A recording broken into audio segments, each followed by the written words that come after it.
What's going on, guys? This is Rob. If you guys enjoy my content, make sure you hit the subscribe button and make sure you hit that little bell so you never miss out on my sexy voice.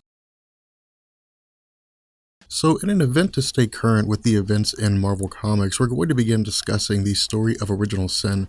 And the reason for this is because, again, we want to stay current. We want to maintain this element of keeping up with the current events in Marvel Comics so that we can always know what's going on, but also going back and touching on some previous events like the Infinity Gauntlet and the Siege, Dark Reign, and the House of M, so that we can understand how some of these events unfolded. We can understand how it is that the superhero community has been led to the place that it is. Now, for the most part, issue number 0 of the Original Sin storyline doesn't do too much for us, with the exception of giving us an understanding of the background of the Watcher, of Uatu the Watcher. And so we're going to skip ahead a little bit. And what we see here is that Sam Alexander, the current Nova, is traveling to the moon, to the Watcher's watchtower, because Sam Alexander is faced with a quandary of sorts. The question Sam Alexander has is that if Uatu the Watcher watches, if he simply just observes things and he chronicles these things, then the question is why? Why does he do this? There has to be some kind of basis behind it. There has to be some kind of reason as for why he does this. And this, of course, was a question that he had asked of Captain America and Iron Man, and Captain America had simply replied that it was a question no one ever thought to ask before. Nobody ever really asked why the Watcher watches. They just simply accept the fact that he does. And so what we see is that Sam Alexander arrives at the Watcher's lair and meets with the Watcher. But because the Watcher doesn't really talk, Sam Alexander is a little unsure how to conduct himself under these scenarios. But what he does is he maintains the normal etiquette for appearing at an individual's house, and he brings the Watcher a gift. He tells the Watcher that he's not really able to buy any kind of wine or anything, which for the most part is customary when visiting somebody. But he says that in return, he's brought a piece of the territory whereby the Avengers were able to stop the X-Men, or the Avengers and the X-Men rather, were able to stop the Phoenix Five. And so this is kind of a souvenir. It's really the best thing that Sam Alexander knows how to do in terms of presenting a gift to Uatu the Watcher. From here, we see the Watcher go back into his lair, and Sam Alexander is a little tentative. He's not really sure what this means, but he assumes that what the Watcher means here is that he's intending to invite him in. And so Sam Alexander begins to follow him. Sam Alexander looks around and realizes that there's really no paraphernalia with regards to family mementos or any kind of pictures of friends or anything like that. It's basically just this vast technological hive, and it seems a little barren. It seems a little depersonalized in the sense that there's really nothing here to make the Watcher appear anything more than some kind of vague unknown individual to Sam Alexander. And so what we see is that almost immediately when Sam Alexander begins to travel further into the Watcher's lair, that his helmet goes off.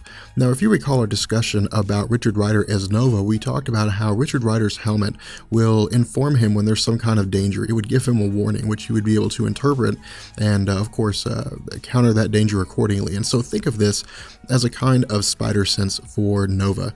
What we see going on is that, again, as Noah continues to travel further into the lair of the Watcher, he sees these various forms of the Watcher. And for the most part, at this point in time, we don't really know what these are. All we know is that these are just different forms of the Watcher. Perhaps it's the Watcher from different realities. Perhaps it's all the possibilities or all the possible places the Watcher could have been. But for the most part, we're just kind of left to our imagination in terms of what these Watchers could be. But what we see Sam Alexander going through here, what we see him understanding is this idea that his helmet gives him information, that his helmet is warning him, but at the same time, it doesn't seem like there's a reason for him to be concerned. Now, what we see is, again, as Sam Alexander continues through the layer of the Watcher, he realizes that amid his investigation of all these ghost versions of the Watcher, as he calls it, that he's lost track of the real Watcher, and so he begins to go on this sort of hunt. He begins to look around for the Watcher himself. Eventually, he comes across what he thinks may be some kind of an armory of sorts. When he opens the door, he realizes that's exactly what it is. And what we see in this armory is a vast collection of various weapons, some of which we've seen before and some of which we haven't. And among these weapons is the Ultimate Nullifier. Now, this is a very big deal because, again, we've discussed on several occasions what the Ultimate Nullifier is. And the Ultimate Nullifier is exactly what it sounds like. It nullifies. It eradicates things from existence. And this Ultimate Nullifier will become important later on when we get into the Mindless Ones and we see Nick Fury and various other superheroes responding to a crisis with the Mindless Ones in New York City. What we see here is that Sam Alexander is surprised to see that the ultimate nullifier is simply just there. He understands the effect of the ultimate nullifier despite the fact that he's never actually seen it used in person, but he knows that this is a very dangerous thing. In addition, he speculates here that the Watcher was, by virtue of chronicling various events, also collecting things. He was also collecting different artifacts, collecting different weapons and things like that, and maybe it was for safekeeping. We're not really sure what the Watcher's intention was here, but what we see is that again, Sam Alexander's helmet begins to go crazy. It begins to alert him that something very significant is taking place with regards to his immediate surroundings, indicating that there is a vast amount of danger that could be approaching him. What we also see here is that Sam Alexander begins to travel around. He begins to look around in search of the Watcher, and again encounters more of these ghost versions of the Watcher. And ultimately what we see is that Sam Alexander is able to find the Watcher. He's able to locate the actual Watcher of this reality, and he simply asks him if he may join. And again, the Watcher remains silent here. The Watcher doesn't answer. What we see is that Sam Alexander is looking at the Watcher in such a way to where he understands why it is that his helmet has been gone awry. The helmet's gone awry because of something called the multiversal friction engine, and this is what is used to power the Watcher's watchtower. And the multiversal friction engine, as I understand it, is energy that is the result of all the multiverses coming into contact with one another or bumping up against one another, but more or less it's what's left over as the multiverses exist. And so this, if I understand it correctly, is what feeds the power source of the Watcher's watchtower. In addition, we see that Sam Alexander is looking at the Watcher and realizes that he seems to be waiting for something. He seems to be looking for something, and that he doesn't really know what it is. He doesn't really know what it is that the Watcher is hunting for. But then we see that as Sam Alexander gets closer to the Watcher, that various screens begin to light up, and this is when we get the backstory of Uatu the Watcher's race. And what we learn here is that Uatu the Watcher is a member of one of the oldest races in the history of the universe, and that these races at that time, or this race at that time, existed to both chronicle and possibly to interact, but for the most part they were a very proud race. And so what we see is that one of the individuals, a person named Imnu, I believe, is not necessarily the leader of the Watchers, but is one of the more respected members of the Watchers. And what we see is that Ikor, I'm not sure exactly how to pronounce it, who's the father of Uatu, is in a debate with Imnu.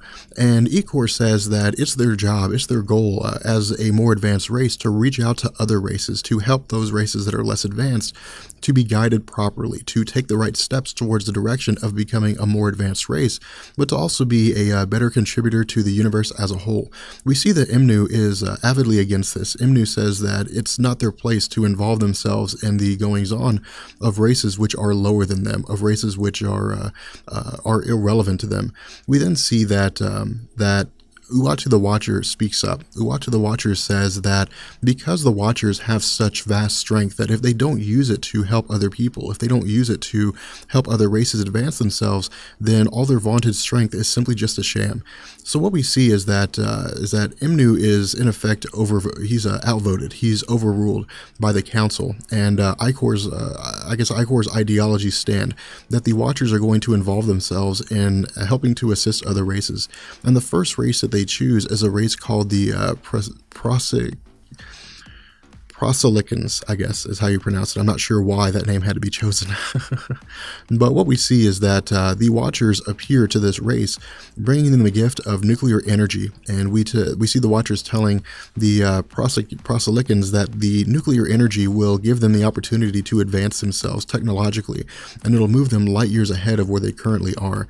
And so what we see is that over the course of about a decade or so, this race is able to advance themselves. They're able to eliminate hunger and disease, and they're able to usher in a new era of what appears to be peace. And so due to the success of this, we see that the Watchers begin to expand their reach out further into the universe. They begin to move forward and move in the direction of touching other races. But ultimately what we see is that the efforts of the Watchers bring them back to the Proselicus planet.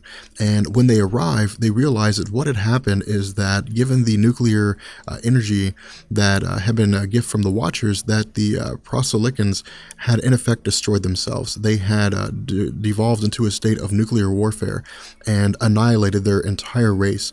And so from here, we see that Icor is very distraught by this. He is absolutely devastated by this. And so as a result, he comes to this realization that Imnu was wise, that Imnu was smart in making the decision that the Watcher should simply just chronicle events, but they should never interact. We see that Uatu tries to plead with his father and tell him that this is not the case, that this was simply just one example, but that other races still may flourish, they may still grow and expand, and not succumb to the same kind of fate that was left to the Prosolicans. But we see that his father won't hear it, and that his father has taken the stance that the Watchers should not involve themselves in the goings-on of anybody else. And so from here, we transition back to Sam Alexander, and what we see is that Sam Alexander begins to maybe express some kind of remorse for what it was that had happened to Uatu's father. He says that he doesn't really know what to say here.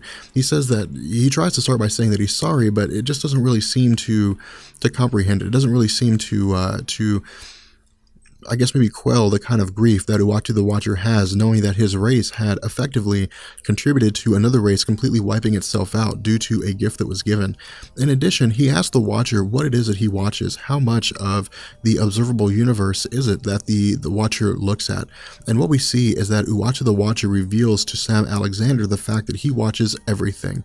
And when we say everything, we mean absolutely everything, not just this reality, but all realities. In addition, the idea here is that the Watcher is looking for something, and what the Watcher is looking for is given to us by Sam Alexander when Sam Alexander comes to the realization that all these various images all are from different realities. When he sees that there is an African American version of Captain America, which may very well be a future version of the Falcon, which indicates to us that this may not be all realities, that it may simply just be this one reality. But then we see that as Sam Alexander's helmet begins to warn him that the constant motion, the influx of energy from the multiversal engine would ultimately result in his destruction, we see that he realizes there's a set of images. There's one event that seems to repeat itself every single time in every single reality, and it's always the same. It never changes. And this is the instance whereby his father had given nuclear energy to the Prosolicans and they had destroyed themselves. And so we see that this is what the Watcher is looking for. The Watcher is looking for one instance whereby this didn't happen, where this race didn't eradicate itself given the energy of nuclear power that was given to them by the Watchers. And so this is what the Watcher looks for. This is what he's been hunting for all this time. And all this really does is give us this understanding that the Watcher has emotions. The Watcher has feelings. The Watcher, despite the fact that he doesn't voice them, despite the fact that his, for the most part, facial features or his expressions don't really change, that he is part of a race that is hungering for something, that he's hungering for a way to prove that his father was right, to prove that his father wasn't wrong in saying that the Watchers should relegate themselves to simply observing and never interacting. In addition, we see Sam Alexander begin to, I guess, move away, begin to tell the Watcher that, again, he didn't necessarily want to intrude here, that he didn't want to play the role of somebody who didn't need to be there. And so, again, he pleads with the Watcher one last time, and he asks the Watcher if the Watcher knows where his father is, because one of the big character aspects of Sam Alexander is the location of his father, who had simply just vanished. And again, this is something that we'll get into when we do a further explanation on the character Nova, and we get into the role that Sam Alexander plays. But we see that Sam Alexander says the Watcher watches everything, and so if the Watcher sees everything in this reality, then surely the Watcher knows where his father is. He recognizes that the Watcher may not be able to tell him, that the Watcher may not be able to tell him exactly where it is that his father's at. And so we see Sam Alexander accept the fact and effectively tell the Watcher, if he can't tell Sam Alexander where his father is, then it's okay. It's not a great big huge problem. And so we see that Sam Alexander begins to move away. But then we see the Watcher tell Sam Alexander that his father is alive. And so for Sam Alexander, this is a big deal. And Sam Alexander celebrates this fact. He celebrates this recognition that his father is very much alive. As the comic begins to come to a close, what we see here is, again, this element of the Watcher having remorse, of this element of the Watcher not being an individual who is devoid of any kind of emotion whatsoever when the Watcher takes out the trinket that had been given to him by Sam Alexander, the piece of ground where the X-Men and the Avengers were able to stop the Phoenix Five, and he puts it on a pedestal as a way to remind him, or maybe as a way to keep it as a memento that somebody out there is concerned about him. This brings an end to Original Sin issue number 0, and again, all this was designed to do is to give us an understanding of the Watcher, to give us this idea of what the possible impacts could be if the Watcher were killed, which is something that we'll pick up with Original Sin issue number 1. So Original Sin issue number 1 brings us into the Original Sin storyline proper, and the way that Marvel has organized Original Sin for us is actually pretty good. It's actually pretty interesting. What we see is that the groupings, or the individuals who appear in the Original Sin event, are grouped in such a way where we see the most common individuals ranked first, along with the subsets, the subset teams, or the teams that will form as a branch off of different superheroes and the order in which they will appear in. What we see here is that Wolverine, Black Widow, Captain America, Nick Fury, Thor, and Iron Man are the first ones to appear, and in fact, these are the ones that we will largely pick up with as the story begins. But then we see that the smaller groupings here, Black Panther, Ant-Man and Emma Frost, Doctor Strange and the Punisher, Bucky Barnes, and Moon Knight and Gamora, are going to be teams that are formed for particular tasks. Each individual team is going to perform a task that's been laid out in order to understand or to discover the mystery of this whodunit story, of who it was that had killed the Watcher. And so what we see here as the story opens up, as the story progresses, is that we join up with various superheroes. We join up with Captain America, with Nick Fury, with Black Widow, and Wolverine. And all we really see here for the most part is them just having some witty banter, talking about the best steak they ever had, and so on and so forth. There's no real purpose here except to maybe show us what these characters do or how they relate to one another when they're on their off time. But what we see here is that the phone of Captain America rings, and Captain America, as we see, is contacted by Thor. Now, the fact that we're only given one half of the conversation isn't really, it doesn't really take away from the effect. What we see here is that apparently Thor is very panicky on the other line. Thor is very excited, or at the very least, is speaking in such a way that it gives Captain America pause for concern. Captain America hangs up and tells everybody that they need to gather together and they need to head out. They need to meet with Thor. Nick Fury chooses to stay behind. He elects to tell everybody that he will pay for dinner, that the tab will be on him. But Captain America responds by saying no. That this is such a significant event that Nick Fury needs to join them. Nick Fury asks what it is that's so bad that Captain America requires his attendance, and Captain America says that this is on the moon. This is an event that's taken place regarding the moon, and Nick Fury says, okay, he finally agrees to travel with them. From here, we switch to the perspective of Wolverine and Black Widow, Thor, Iron Man, Captain America, and Nick Fury, and we see that someone has murdered the Watcher. Somebody has killed the Watcher. And this is very important here. And the reason why is because, as Nick Fury will explain later on, there are not very many people that can do this. And so what we see is this maybe crime scene investigation of sorts, where we see various individuals trying to understand what's gone on here, trying to figure out what's taken place. But because of the fact that the Watcher is so enigmatic to them, they don't really know how to proceed. For example, Captain America says or asks if they should check for a pulse, but they don't even know if he ever really had a pulse to begin with. They don't know exactly how it is that he functions. The fact that he can be killed indicates, of course, mortality, and indicates that, for the most part, the fact that he was shot in the head and died, that he probably functions in the same way as a normal human. But again, this isn't necessarily guaranteed. We also see that Tony Stark says that he's taking readings, energy readings of the Watcher, and realizes that there are no energy readings, that the Watcher's dead. What we also see here is that Iron Man says that the question has to be asked here, who could have done this? Who could have killed, who could have shot the Watcher in the head? Was it Thanos? Was it maybe Red Skull in the Cosmic Cube? And we see that Black Widow chimes in, and Black Widow says this was done with a gun. She says that given her expertise, her experience, both investigating deaths and being the person who's perpetrated multiple killings, that she's well aware of what the effect is when a person's shot with a gun.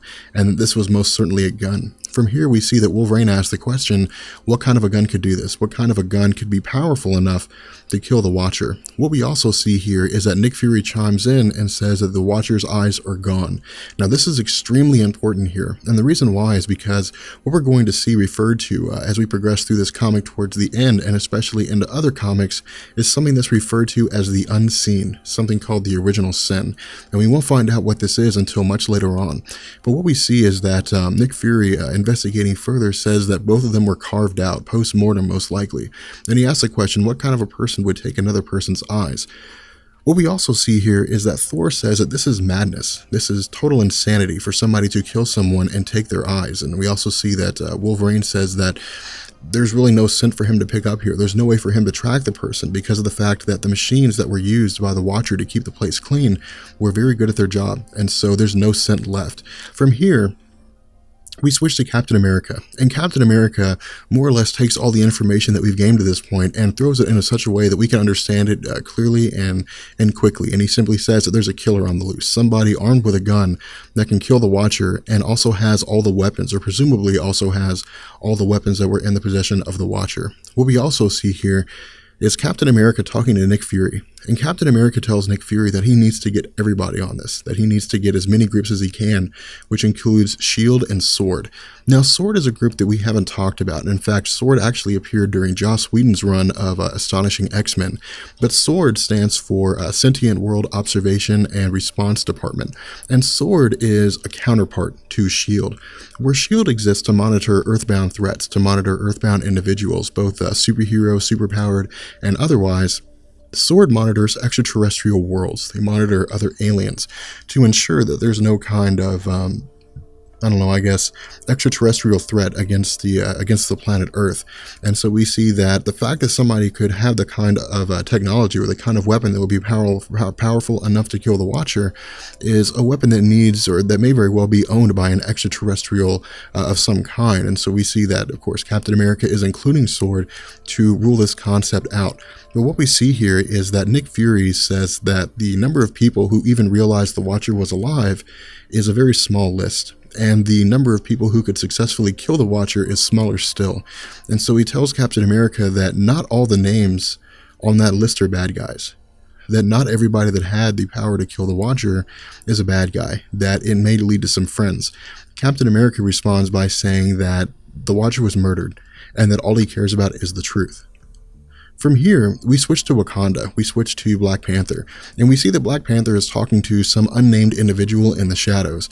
And Black Panther, for the most part, just gives us this understanding that he's well aware of what's taken place, or at the very least, he understands the concept of what's gone on, that the Watcher has at some point been killed, and that the attempt is being made to find out who it was that killed him.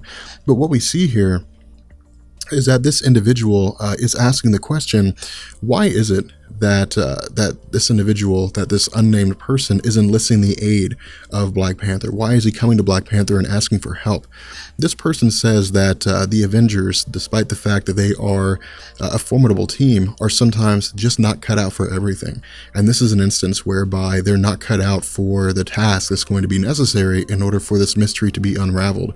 We see this individual has sent some pictures or some files of some kind to Black Panther, and Black Panther, after looking at these, asks him what it is that's been sent here. This unnamed individual responds by saying that it's a trail.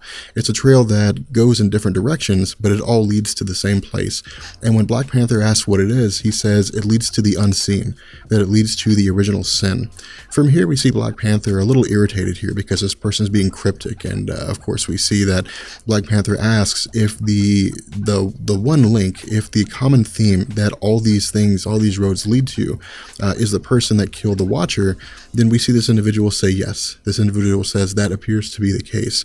From here, we see that Black Panther again says, if this is the case, if you have all the evidence here, if you have all the answers here, then send the Avengers to capture this person. And we see this unnamed individual telling Black Panther that these aren't answers, that these are questions that may lead to answers. And so we see that this individual says that he's formed several teams, he's formed various individuals who are going to come together to try to decipher this chaotic mystery, try to come to an understanding of what it is that has gone on here. From here, we see the first team beginning to form, where we see Scott Lang. And again, Scott Lang is the reincarnation, or I guess the newer version of Ant-Man.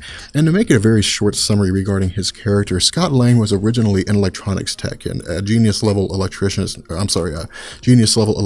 guy. And there came a point where he was down on his luck, where he had a few problems, and eventually when he was watching a crime being perpetrated, he stole the outfit of Ant-Man, and he had used it to keep this crime from happening. And so as a result, we saw that Hank Pym allowed Scott Lang to continue using his Ant-Man outfit, and Scott Lang took on the moniker of Ant-Man. And what we see here is that Ant-Man is joining forces with Emma Frost.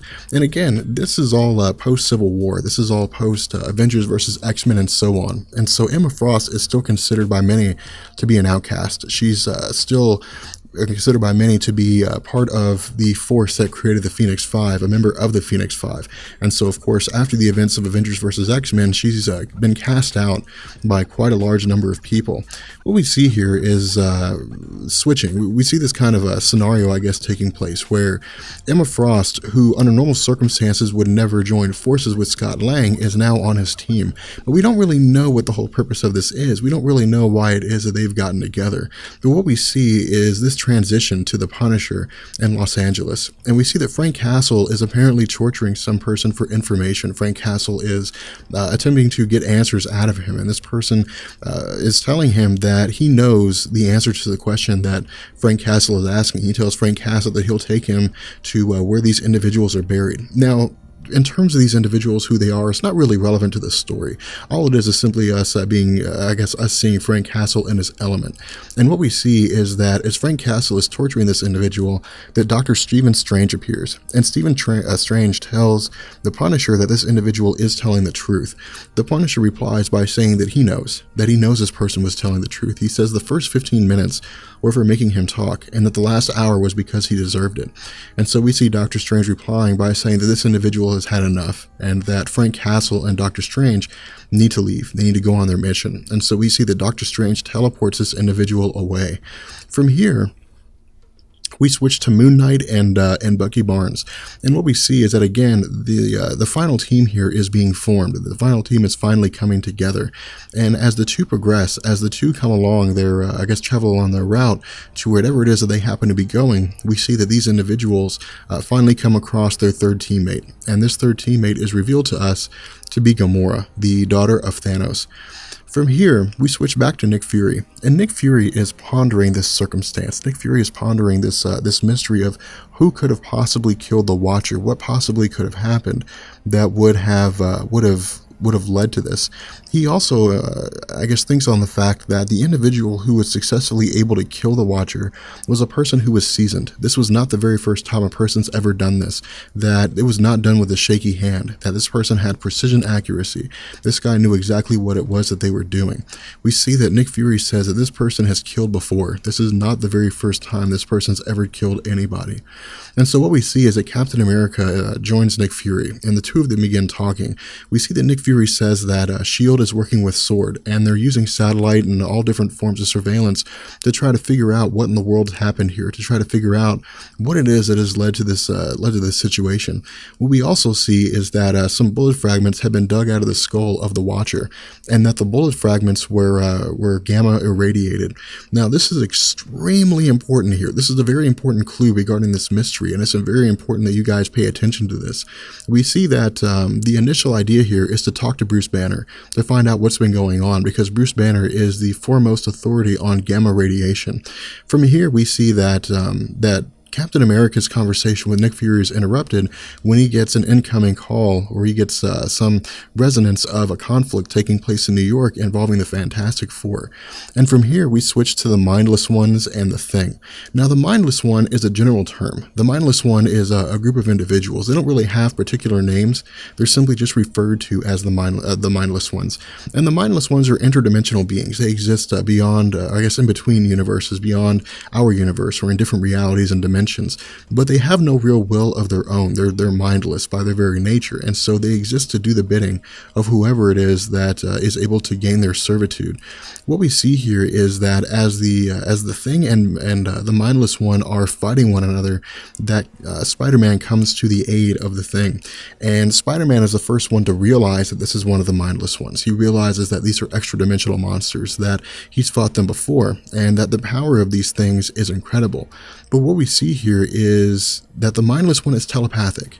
The Mindless One is able to communicate using his mind, and according to Spider-Man, this is something that should not happen. Now again, this is yet another thing that's very important here, and I hope you picked up on the number of things that are out of the ordinary here, the number of things that are happening regarding different characters or scenarios that shouldn't normally happen, that seem very, very strange. In addition, what we see here is that as the Mindless One is communicating with Ben Grimm and Peter Parker, that while his speech initially starts out as broken English, while he initially starts out as being unable to form proper sentences, that his speech will become inherently better.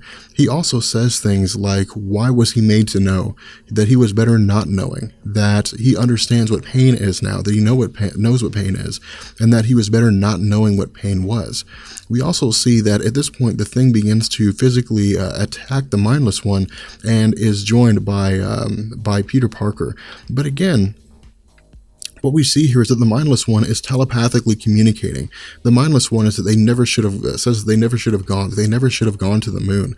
Now again, we don't know exactly what this means, but we're led to believe here that perhaps whoever it was that had killed the Watcher had enlisted the aid of the Mindless Ones, and that through some kind of act, maybe some sort of power that we haven't seen yet, maybe some sort of ability that hasn't been displayed to us, that this individual was able to endow this Mindless One with telepathy. What we see here is that the Mindless One says that they found things there. They found things that were changing them, that were making them different, that were making them see. And they said the Mindless One says that the man on the moon is the one who knows. The man on the moon is the one who's aware.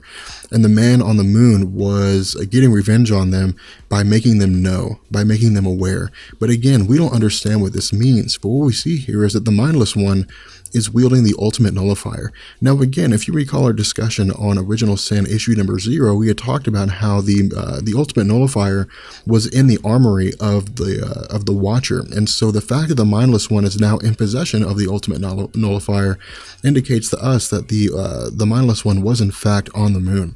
From here, we see that Ben Grimm is trying to talk the Mindless One down. He's trying to get the Mindless One not to use the ultimate nullifier. He's trying to get the Mindless One to disarm himself. From here, what we see is the Mindless One is saying that you can't change what I've seen, that nothing can change what he's done. We also see that he was more content. He says he was more content being mindless before. He was more content not having a will of his own. But the fact that he's been made aware now, the fact that he has in fact been made to see, means that he's now aware of sin, and that sin is all that he can see. At this point, we see that Captain America and Nick Fury arrive on the scene, and we see that when Captain America initially asked, okay, the Thing Ben Grimm says not everybody, and of course we're left here to see that the Mindless One had destroyed itself.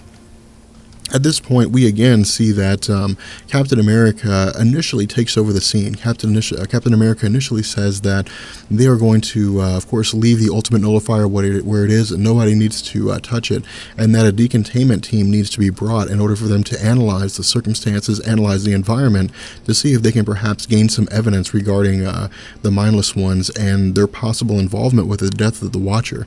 But what we see here is that Nick Fury takes over. Nick Fury says that this has been turned into a crime scene, and that he is officially in charge. From here, we switch to Gamora. I'm sorry, to Emma Frost, Scott Lang, and Black Panther. And what we see here is that they're traveling to the center of the Earth. They're traveling to perhaps maybe a deeper layer and not necessarily the core.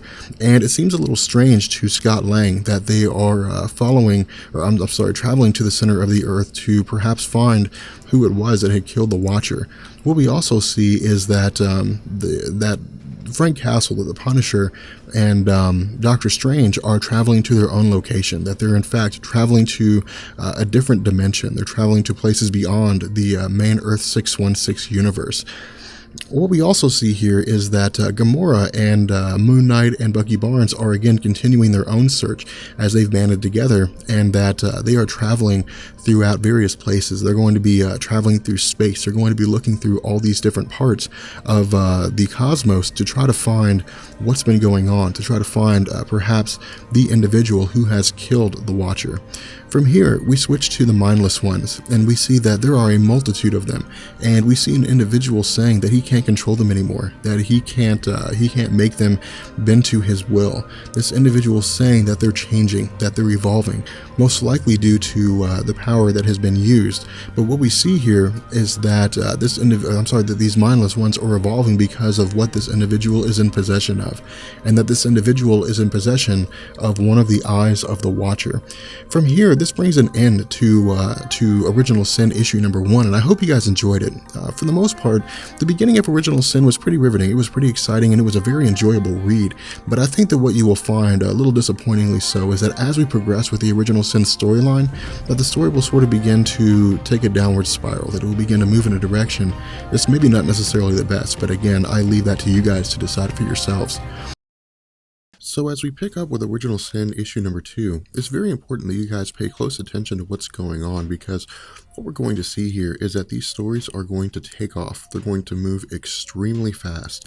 And so there's not going to be a whole lot of explanation in terms of who individuals are and so on, just because for the most part there won't be a whole lot of time for it. We're going to get quite a bit of information in a very short amount of time as we progress through these videos. So what we see going on here is we're with Emma Frost, Scott Lang, and Black Panther as they are near the center of the planet.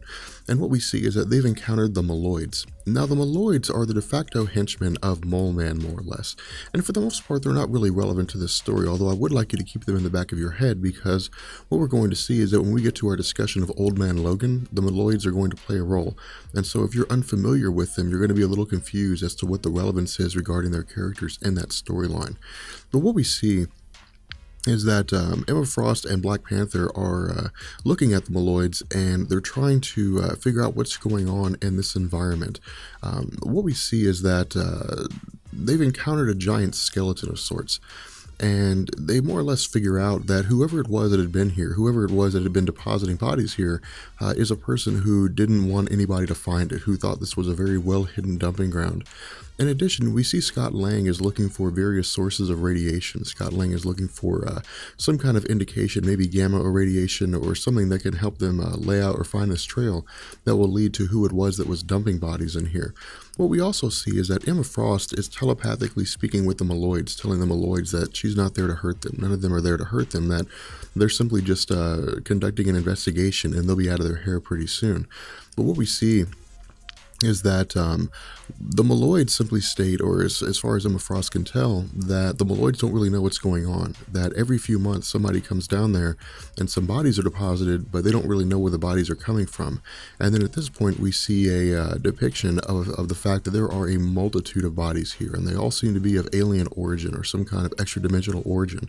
All these bodies belong to monsters, some of which are relatively recent, and some of which are skeletons indicating they've been there for quite some time. From here we switch to New York City, and we follow the story of Nick Fury, Captain America, and others. And what we see going on here is that Captain America, Black Widow, Spider-Man, and Wolverine are pursuing somebody in particular. They're pursuing something, although at this point we don't really know what it is.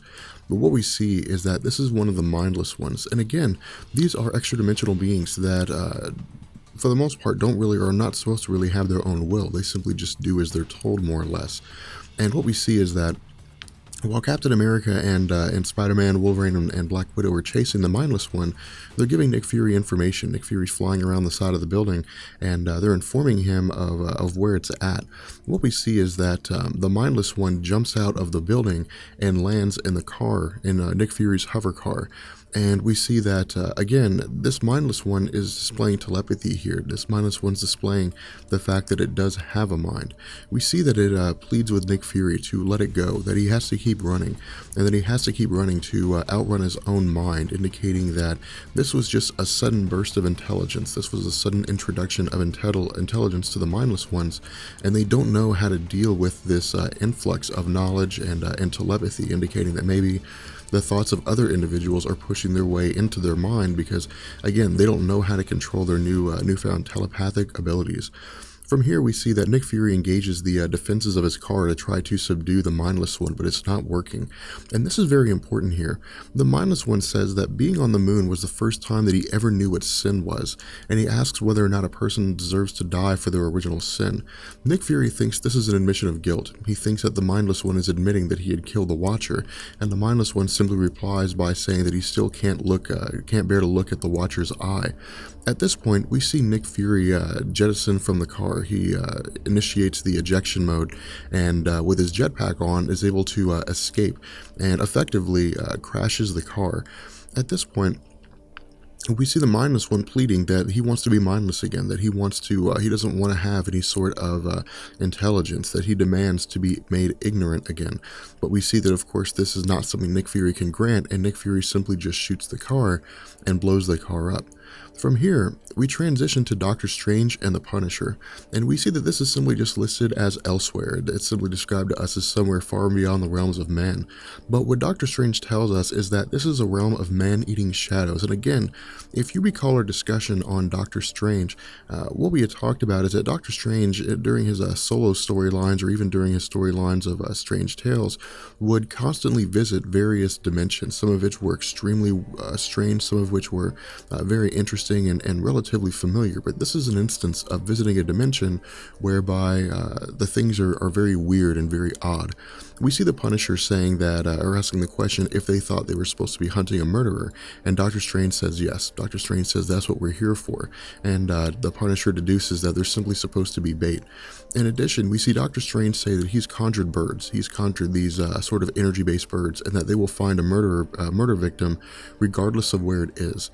From here, we transition to them teleporting to the location of the discovered murder victim, and the murder victim appears to be some kind of ancient king of the world, king of the ancient world rather, as Doctor Strange tells us, and that this creature is quite massive. It's pretty huge in size. In addition, we see that the Punisher immediately gets to work on trying to figure out what in the world was going on here, what in the world it was that maybe killed this creature, caused its death. And again, at this point, the Punisher is not really sure why he's along here. He's really not sure why he's been brought here if they're going to be traveling to other dimensions, whereby Doctor Strange is really the only one who has any power in these locations. But what we see is that the Punisher deduces why it is that he's here, that he's here to more or less figure out what killed these beings, while Doctor Strange keeps them protected to a degree. And we see that the Punisher is able to locate a pretty massive gamma-irradiated bullet. Now from here, we transition back to Earth, and we're back with the Mindless Ones. And again, the Mindless Ones are quoting different things. Their minds are catching up to the fact that there's a lot of intelligence to be gained. And we don't really know, again, how it is that this happened. We don't really know how it is that the Mindless Ones were able to gain their abilities shy of looking into the eye of the Watcher. In addition, we see that the two unnamed individuals that we had yet to see are, again, in possession of one of the Watcher's eyes, and they're talking about how the Mindless Ones are evolving, how they are expanding in terms of their overall abilities, but so are these two individuals. So they are gaining more power simply just by being in possession or maybe looking into the eye of the Watcher. From here, we see these individuals continuing to talk. These individuals are saying things like, the idea of facing the Avengers, the idea of the fact that the Avengers will eventually come for them. And we see this individual simply saying that the Avengers will not be able to handle this when they arrive. That when the Avengers show up to confront this individual, that the Avengers are going to be faced with the power of the Watcher's eye. From here, we see this individual yelling out, calling to various individuals, but what we see is that this group of individuals are in fact the Avengers proper. That for the most part, all the Avengers, including Nick Fury's team, the team of Black Panther, Scott Lang and Emma Frost, and Doctor Strange's team, are converging on this tower where these individuals are housing the mindless ones in addition to the Watcher's eyes. And what we see is that the mindless ones and Exterminatrix, who is the daughter of Dr. Midas, begin to attack the Avengers. Now, Exterminatrix is a character that we haven't really talked about yet, and in truth, she's not really relevant. She's one of these instances of a character who's being elevated, but isn't really a character who matters that much. But what we see going on here is that the mindless ones and Exterminatrix get into a very drawn-out brawl with the Avengers. We see that that Sam Alexander of Nova Corps, along with various other individuals, are fighting the mindless ones and Exterminatrix. But what we also see here is that the possessor of the Watcher's eye is leading someone who appears to be the Thing down a set of stairs. But what we see is that this is in fact Dr. Midas. Now, for those of you guys who are unfamiliar with Dr. Midas is an individual who has the power to turn anything to gold once he touches it, but he's also a genius level person. Now, why it is that Dr. Midas is part of this story is something that I have yet to figure out. I'm not really sure why he's here, but what we see is that this individual and Dr. Midas are talking about the Watcher's eye. They're talking about how the Watcher has seen everything in human history, and this individual who's in possession of the eye believes that everything that the Watcher has seen is still within his eye, and he's simply trying to find a way to take it out. What we also see here is Dr. Midas asks this individual, how do we get the secrets out of there? How do we get the secrets that the Watcher had? And this individual says that he's been trying to figure that out, but that he doesn't know the answer to that. In addition, we see that once this individual and Dr. Midas get down to the ground level, we see that the mindless ones have, for the most part, been totally defeated by a combination of the Thing of the Fantastic Four, the full new Avengers, Sam Alexander, and Storm of the X-Men, including Daredevil and various other superheroes. And what we see is that this individual begins to reveal himself. This individual says that the Watcher's eye is a bomb, and that all bombs go boom. From here, we're going to bring an end to this story, and we'll pick up with issue number 3, where we learn what happens when everyone is exposed to the eye of the Watcher, and what happens when everyone is exposed to the secrets that they had long since thought dead, or the secrets they didn't think anybody else knew of. So with Original Sin issue number 3, what we see here is that we're picking up almost immediately after the events of Original Sin issue number 2.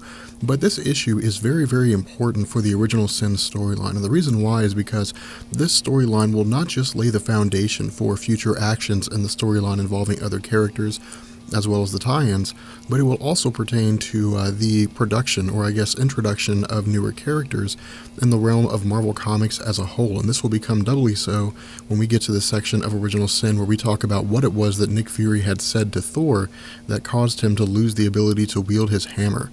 And what we see going on here is that, again, this takes place immediately after Original Sin issue number 2. And so where all these members of the superhero community, the Avengers, and some of the X-Men had gathered to confront Dr. Midas and the Orb in turn uses the powers of the Watcher's eye to expose everyone's secrets. And what we see here is that a vast array of things are going on here. There is now new information in the minds of various superheroes involving other people. All these secrets that belong to anybody they had ever known are now inside their heads, and so they know everything. Now, with regards to the Incredible Hulk, what we will see in Hulk vs. Iron Man is that we'll see this sort of storyline playing out, whereby we get a little more information in terms of how it was that Bruce Banner became the Incredible Hulk in the first place. And when we get into the story of Spider-Man, we'll learn about the circumstances that led to Spider-Man, or Peter Parker, becoming Spider-Man, and the fact that he was not the only one that this happened to. From here, what we see going on is that Dr. Midas Oubliette and the Orb are attempting to make their getaway as a result of the fact that the superheroes, for the most part, are entirely distracted by the fact that their secrets have been laid bare. But what we see is that before the Orb can get away, he's confronted by Nick Fury, and Nick Fury tells him to put his hands on his head and that he's under arrest for murder. What we see here with the Orb is the Orb says there's no need for that. He says that he's not the one that Nick Fury's after, that the Orb wants to know who killed the Watcher just as much as Nick Fury does, because it wasn't the Orb who did it. From here, we transition back to Black Panther, Emma Frost, and Scott Lang. And what we see here is that they're talking about the idea of these bullets that they've collected through the corpses of these bodies, these gamma-irradiated bullets. And we see them talking about how all these different creatures, all these different, monsters or mutants or what have you are here, but somebody had put them here. And if somebody had the power to kill these things, then somebody must have been doing this for a very long time. And the question has to be asked, what does this have to do? How does this tie into the Watcher being killed on the moon?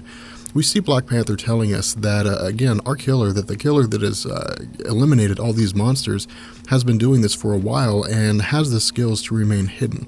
And so he says that perhaps the Watcher was killed because the Watcher saw this happening. The Watcher saw that this individual was killing all these things, and as a result, the Watcher lost his life because of it. Emma Frost goes as far as to ask the question, was it because he saw the killer? Is that the most likely case?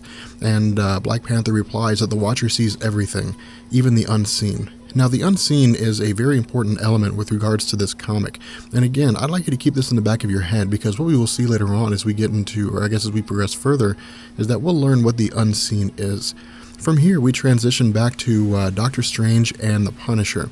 And the Punisher says that this individual was shot from some distance away, that most likely it was somewhere around maybe 4,000 yards, and that regardless of the kind of gun that was used, it would take an incredibly accurate person to pull off a shot like this. Frank Castle says that this can only be done by a handful of people on the planet Earth, that maybe 10 people actually have this skill to do this. From here we see Doctor Strange pondering this information. Doctor Strange simply saying that this is a little weird, this is a little strange, and he's a little dissatisfied by the fact that there are killers that are roaming these dimensions, and he doesn't really know what the ramifications of this could be regarding other dimensions. We see Frank Castle asking Doctor Strange if Doctor Strange is referring to him, and Doctor Strange says, what's the difference? He says there's really no difference between Frank Castle and whoever this anonymous killer is. But Frank Castle says that when he kills somebody, he doesn't hide it, which of course is something that we're quite aware of reading through the Punisher comics. What we see here is that Doctor Strange then tells the Punisher that if only 10 people are able to kill on this scale, or able to kill somebody from this far away with this level of preciseness, then he wants to know who they are. He wants the exact list of those individuals that are capable of this kind of thing. From here, we switch to Bucky Barnes, Moon Knight, and Gamora. And again, these individuals are conducting their investigation off the planet Earth. They're investigating space as a whole.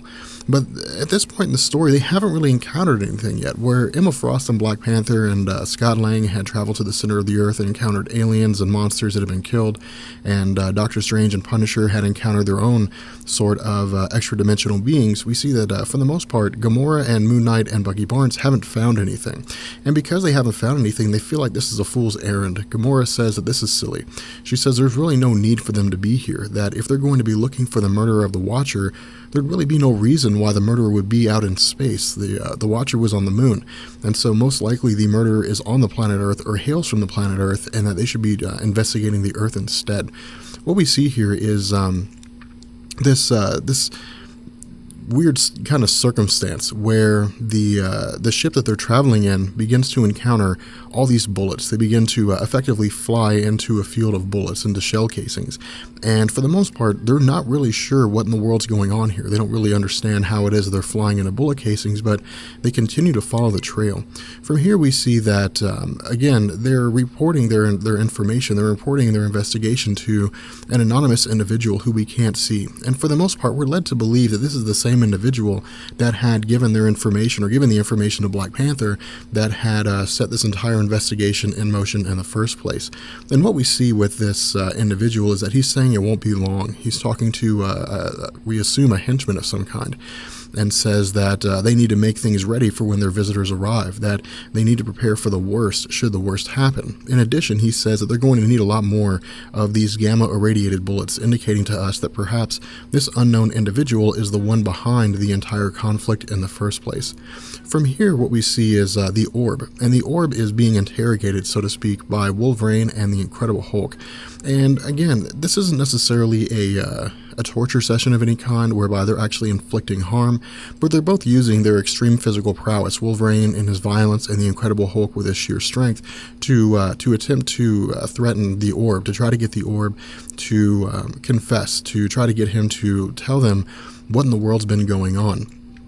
But what we see here is that the orb says that while they're looking for the person who killed the Watcher, while they're looking for this individual, that he will not give them any information, that the only person he wants to talk to is Nick Fury, and that unless they bring him Nick Fury, he's not going to say anything. From here we see that, again, the information, this interrogation is being seen by some individual, which of course is, I guess, introduced to us as Nick Fury. Now, what it is that Nick Fury is actually doing here, what it is that he's actually monitoring is a little strange, because what we see for the most part is that he's keeping an eye on everything. He's monitoring everything that has gone on here. We see for the most part that he speaks to Captain America, and Captain America says that they've lost the trace of Dr. Midas. In addition, they can't find the mindless ones. Apparently, Iron Man has lost track of their scent, more or less, or the ability for him to locate them, and so for the most part they are right back at square one. What we also see here is that as a result of the orb bringing everybody's secrets into the light, a multitude of the superheroes, about half of the superheroes, have run off. They've gone to different locations. We don't really know what they're doing. All we really know is that they've disappeared, but most likely they're trying to deal with this idea that secrets they were previously unaware of are now common knowledge. In addition, we see that Nick Fury is examining the eye of the Watcher, the eye that he had gotten from the orb. And what he says here is that this thing seems to be a living storage device. And of course, this information came from Reed Richards, that everything the Watcher sees is quite literally recorded within the eye itself. And that when the orb had expose everybody's secrets, that it was like throwing a series of grenades, and that everybody was previewed to everybody's information.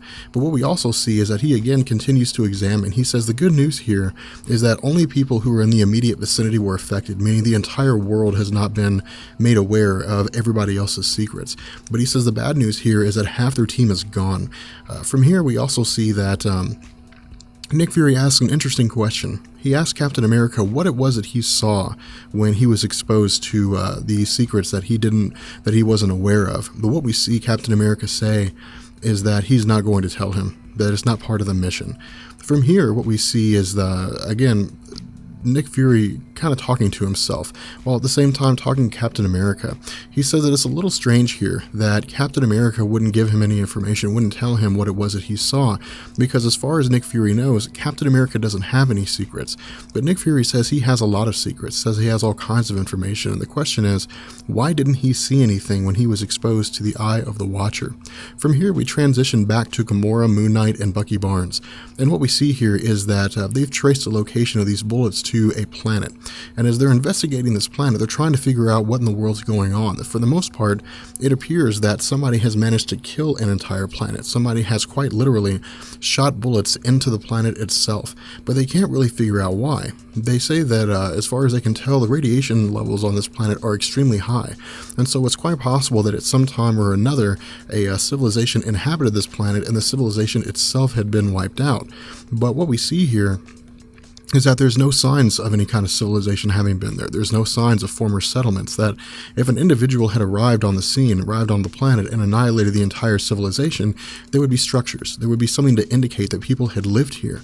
In addition, we see that Bucky Barnes is able to dig out one of the bullet fragments, or a full bullet rather, and he begins to say that these are bullet holes, that the planet itself is completely shot and riddled with bullets, and that only two circumstances are most likely. Either this individual was a terrible shot because he shot straight down into it, or he was intending to shoot straight down into the planet, in which case the question has to be asked, why? From here, we see that Bucky Barnes is able to piece together this puzzle, and he tells them to initiate a camera, to throw a camera into orbit around the planet. And what we see here is that as the camera begins to shoot around, that of course Gamora and Moon Knight ask him what he's doing this for, that if the planet's dead, they really serve their purpose. There's really nothing else to investigate here.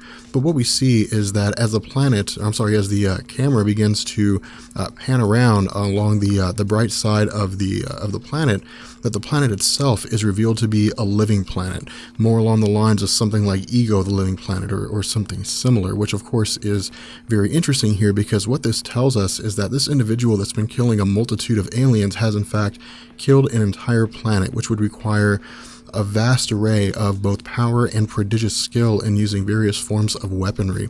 From here, we transition back on the surface of the planet with Bucky Barnes, Gamora, and Moon Knight. And what we see is, of course, they're shocked to see that this individual or this entire planet has been eradicated, that this entire planet has been killed by presumably one individual. And what we see is that Bucky Barnes is again able to piece this together. Bucky Barnes says that this narrows down the list of people who are capable of doing something like this. This narrows down the number of people who are able to achieve a feat like this, and so their list of suspects becomes much smaller than it was before. What we also see here is that Bucky Barnes sabotages the spaceship and leaves Gamora and Moon Knight stranded on the planet and with no real means of escape. Now, we will see them return, but for the most part, as far as we're concerned in this story, we don't really know what's going to go on with them. We don't know if they're actually going to make it back or not. From here, we see that the idea in the mind of Gamora is that Bucky Barnes is the prime target. That Bucky Barnes is, by virtue of sabotaging their spaceship, the, enemy number one. He's the most logical person to have committed this act in the first place, and that he was simply just hiding among their ranks. From here, we transition again back to Nick Fury, and we see that Wolverine reports to Nick Fury saying that the orb will not divulge any of his information to anybody except for Nick Fury. And Nick Fury says that's what he was afraid of. He says that he was afraid that the orb would only want to talk to him as opposed to talking to anybody else. Now, we don't really know why, but that's simply just the case as far as Marvel has explained it to us. What we also see here is he's asking the question of himself that this is an eye, a single eye that's full of secrets. But the last he checked, the Watcher had two eyes. So the question becomes, what happened to the other one? Does somebody else have the other eye? At this point, we see that Bucky Barnes teleports to where Nick Fury is currently located, and Nick Fury is a little shocked to see this. Nick Fury didn't actually expect to see Bucky arrive, but he asks Bucky where it is that he came from, and Bucky immediately, without any questions whatsoever, shoots Nick Fury. From here, we transition to Nick Fury on the ground unconscious, and Nick Fury, of course, not unconscious, bleeding and injured, and we see him asking Bucky why was it he did this, why would he shoot him? Bucky says no more hiding. Bucky says that there's no more running from our sins. He says that there's no more turning a blind eye here, and he, in effect, decapitates Nick Fury and simply says no more secrets. At this point, we bring an end to Original Sin issue number 3, and I hope you guys enjoyed it. From here, we'll continue this investigation in terms of the Original Sin storyline, but what we're going to do is we're going to deviate, and we're going to talk about a couple of the tie-ins. We're going to talk about Iron Man versus Hulk, and we're going to talk about Spider-Man. Now, for those of you that recall our discussion about Civil War, this discussion on the tie-ins is going to be very similar to that, in the sense that we're not going to go in depth into everything that's going on with Spider-Man at this particular point in time. If you recall our discussion about Civil War, for example, we had talked about Heroes for Hire, but all we had done when we talked about Heroes for Hire is that the Heroes for Hire had been contracted by Reed Richards and the remaining members of Reed Richards' inner circle of the Avengers to attempt to find a way to capture Captain America. And so that's what we're going to do here with our discussion on Spider-Man. We're only going to stick with the elements of the story that pertain to Original Sin. Now, with the way the story kicks off, there's one thing that I want to get into before we get into the main discussion, and that is the revelation of secrets involving various characters in the Original Sin story. The way that Marvel has done this is very ambiguous. Marvel hasn't really explained exactly how this works. Now, maybe it's ambiguous because it's something they didn't account for. Maybe it's something they simply forgot about, or maybe it's intentionally done that way in order for the reader to interpret it on their own. But the way that Marvel reveals secrets is strange. Not everybody learns the secrets secrets of everybody else, but some individuals do. And I think the way that Marvel has done this is that individuals only learn about secrets with things that pertain to them directly. For example, with the Incredible Hulk and Iron Man, we learn how it is that Bruce Banner actually became the Incredible Hulk. And Bruce Banner is the one who initiates the entire Incredible Hulk versus Iron Man storyline. But this is only revealed to Bruce Banner by virtue of the fact that Iron Man had directly contributed to him becoming the Incredible Hulk, which is the reason why Bruce Banner doesn't know the secrets of Peter Parker, as we'll discuss later in this story. Likewise, Peter Parker doesn't know the secrets of how it was that Bruce Banner actually became the Incredible Hulk, and so it seems as though these events are contained only to these individuals, and so it's not as if everybody everywhere knows everybody else's secrets. It's simply just that they know the secrets that are relevant to them. But what we see here as the story progresses is that Peter Parker learns that he was not the only one bitten by a spider that had been radioactive and caused him to become Spider-Man in the first place. That in fact there was somebody else. There was a girl who was bitten. And the way it's explained to us, we're kind of able to piece this girl's name together, and we learn her name is Cindy Moon. But this girl, when she's bitten, is not able to control her abilities. Whereas when Spider-Man was bitten, he almost immediately went out and began to demonstrate his powers, began to capture his powers. In addition, we see that this girl, Cindy Moon, is taken before a character named Ezekiel. And Ezekiel says that he can help her. Now, we're not going to go too in-depth into Ezekiel just because we begin getting into territory like Morlun and totems and Peter Parker representing a spider on a totem and all kinds of different nonsense when it comes to Peter Parker's character. But we see that as Peter Parker learns this, once he realizes that he is not the only person to have been bitten by a spider, and once he learns that Ezekiel had in effect locked Cindy Moon away, he goes on a hunt for her. He goes on this quest to find out who she is and to try to find a way to locate her. In addition, what we see is that once he's able to locate this place where she's at, he breaks in. And when he breaks in, of course, he smashes down the door and so on and so forth. But he's really talking to himself and us at the same time, simply telling us that he's familiar with this area. He's familiar with this location. It's an old hideout that belonged to Ezekiel. And as he makes his way into this location, an automated message appears from Ezekiel.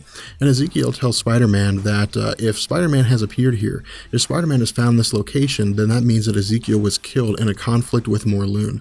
Now again, without going too far into Morlun and the idea of totems, all this really was a circumstance whereby Peter Parker represented an element of a totem, and that these totems were based on animals, they were based on creatures, and that Morlun was on a hunt to kill each one of these and to effectively consume them and to take their powers, and this was how it was that Peter Parker and Morlun came into conflict. But what we see is that Ezekiel says that there's a reason why he kept this girl hidden from him. There's a reason why he kept the two of them separated, but Peter Parker immediately cuts him off before he can go any further, and so we don't really know what it was that happened. From here, we see Peter Parker approaching the door whereby Cindy Moon is being held, and he hollers for her, he calls for her, and she responds. She says, "Is anybody there?" And he says, "Yes." He says, "This is Spider-Man," and she's kind of shocked to learn that Peter Parker is here, indicating to us that maybe there was something going on with her character, that maybe she wasn't immediately handed over to Ezekiel. Perhaps she was in the public eye, or she was part of public society long enough to know who Peter Parker was. And again, a lot of this has to do with the sliding time scale of various Marvel characters and Franklin Richards' existence in the Marvel Universe and all kinds of different things that go on. But we see that Peter Parker tells her that he's here to get her out, that he's here to save her, and that nobody should be made to live under these kind of conditions. And Peter Parker says that he knows what the code is, but Cindy Moon says not to open it. She says that if he opens the door, then Morlun will come for them. What we see is that Peter Parker is able to unlock the door and allow her out. And almost immediately after she is released from her binds, she attacks Peter Parker. And she tells Peter Parker that he's killed them all, that for whatever reason, they're all going to die. From here, we switch to Africa, and we switch to Morlun. And Morlun becomes aware of the fact that the female Spider-Woman, or I guess the first official Spider-Woman to have ever existed in Marvel Comics, appears that she's free and that she's available for him to attempt to capture. At this point, we switch back to Peter Parker and Cindy Moon, and Peter Parker and Cindy Moon are, of course, continuing to fight one another. And she again tells him that Morlun is going to kill them. That Morlun is going to not only attack and kill both Peter Parker and Cindy Moon, but everybody else that is a totem along the animal chain. From here, we see that Peter Parker says that Morlun is not dead. That Morlun is not alive. That Morlun is dead.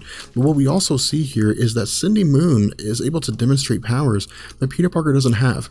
She is much faster than Peter Parker is. But on the offside of this, we learn that Peter Parker is actually stronger. And so it's kind of this trade-off here, whereby neither of them are equal. Neither one is more powerful than the other. They're simply, they're almost opposite sides of the same coin. But what we see is, of course, once Peter Parker tells her that Morlun is dead, that she embraces her freedom. She embraces the fact that she's no longer being held captive, and that she can, for the most part, delve into the role that she's created for herself, or delve into the possibility of being some kind of a superhero. In addition, we see that Peter Parker tells her that she can't simply just run around without having any kind of a mask or any kind of an outfit, that she needs to be able to keep her personal identity secret so that she can avoid confrontations like Peter Parker's experience with Gwen Stacy. And so what we see is that she fashions an outfit for herself. She fashions a costume, and what she does is she goes by the name Silk. Now, one thing I would like you to take personal note of, a very important note of here, is that I would consider Cindy Moon to again be the first official Spider-Woman in Marvel Comics. And the reason why is because Black Hat and Julia Carpenter and various other individuals who have adopted the role of Spider-Woman have their own powers, but they're not the result of the same spider that bit Peter Parker biting them. This is the first time we ever learned that the spider that bit Peter Parker bit somebody else. And so a lot of people, including myself, will look at Cindy Moon and say Cindy Moon is the first official Spider-Woman to have existed in Marvel Comics. Now, whether Marvel will actually do anything with this, whether or not she'll have a short run or she'll be a long-lasting character, is something that we don't know yet. We don't really know what the grandiose plans are for her character in terms of Marvel. We simply know that she's being introduced to us as possibly a replacement or maybe a counterpart to Peter Parker as Spider-Man in the Marvel Comics. With that being said, we're going to go ahead and bring this video to an end, and we'll pick up with the next video when we get into the Incredible Hulk and we talk about the backstory involving Tony Stark's, involvement with the Incredible Hulk and how it was that Bruce Banner became the Hulk in the first place. So like our video on Spider-Man, we're not going to be going in depth into the entire event involving Hulk versus Iron Man, and there's a couple reasons for this. The first reason is simply just time. The Hulk versus Iron Man story is 4 parts, and for the most part, up until issue number 4, all we really see is this kind of cat and mouse game where the Incredible Hulk is chasing after Iron Man and both individuals are trying to unlock or trying to discover what it was that had truly happened and all these different things taking place. But the other half of this is that we are wanting to move forward past Original Sin and into Infinity Gauntlet.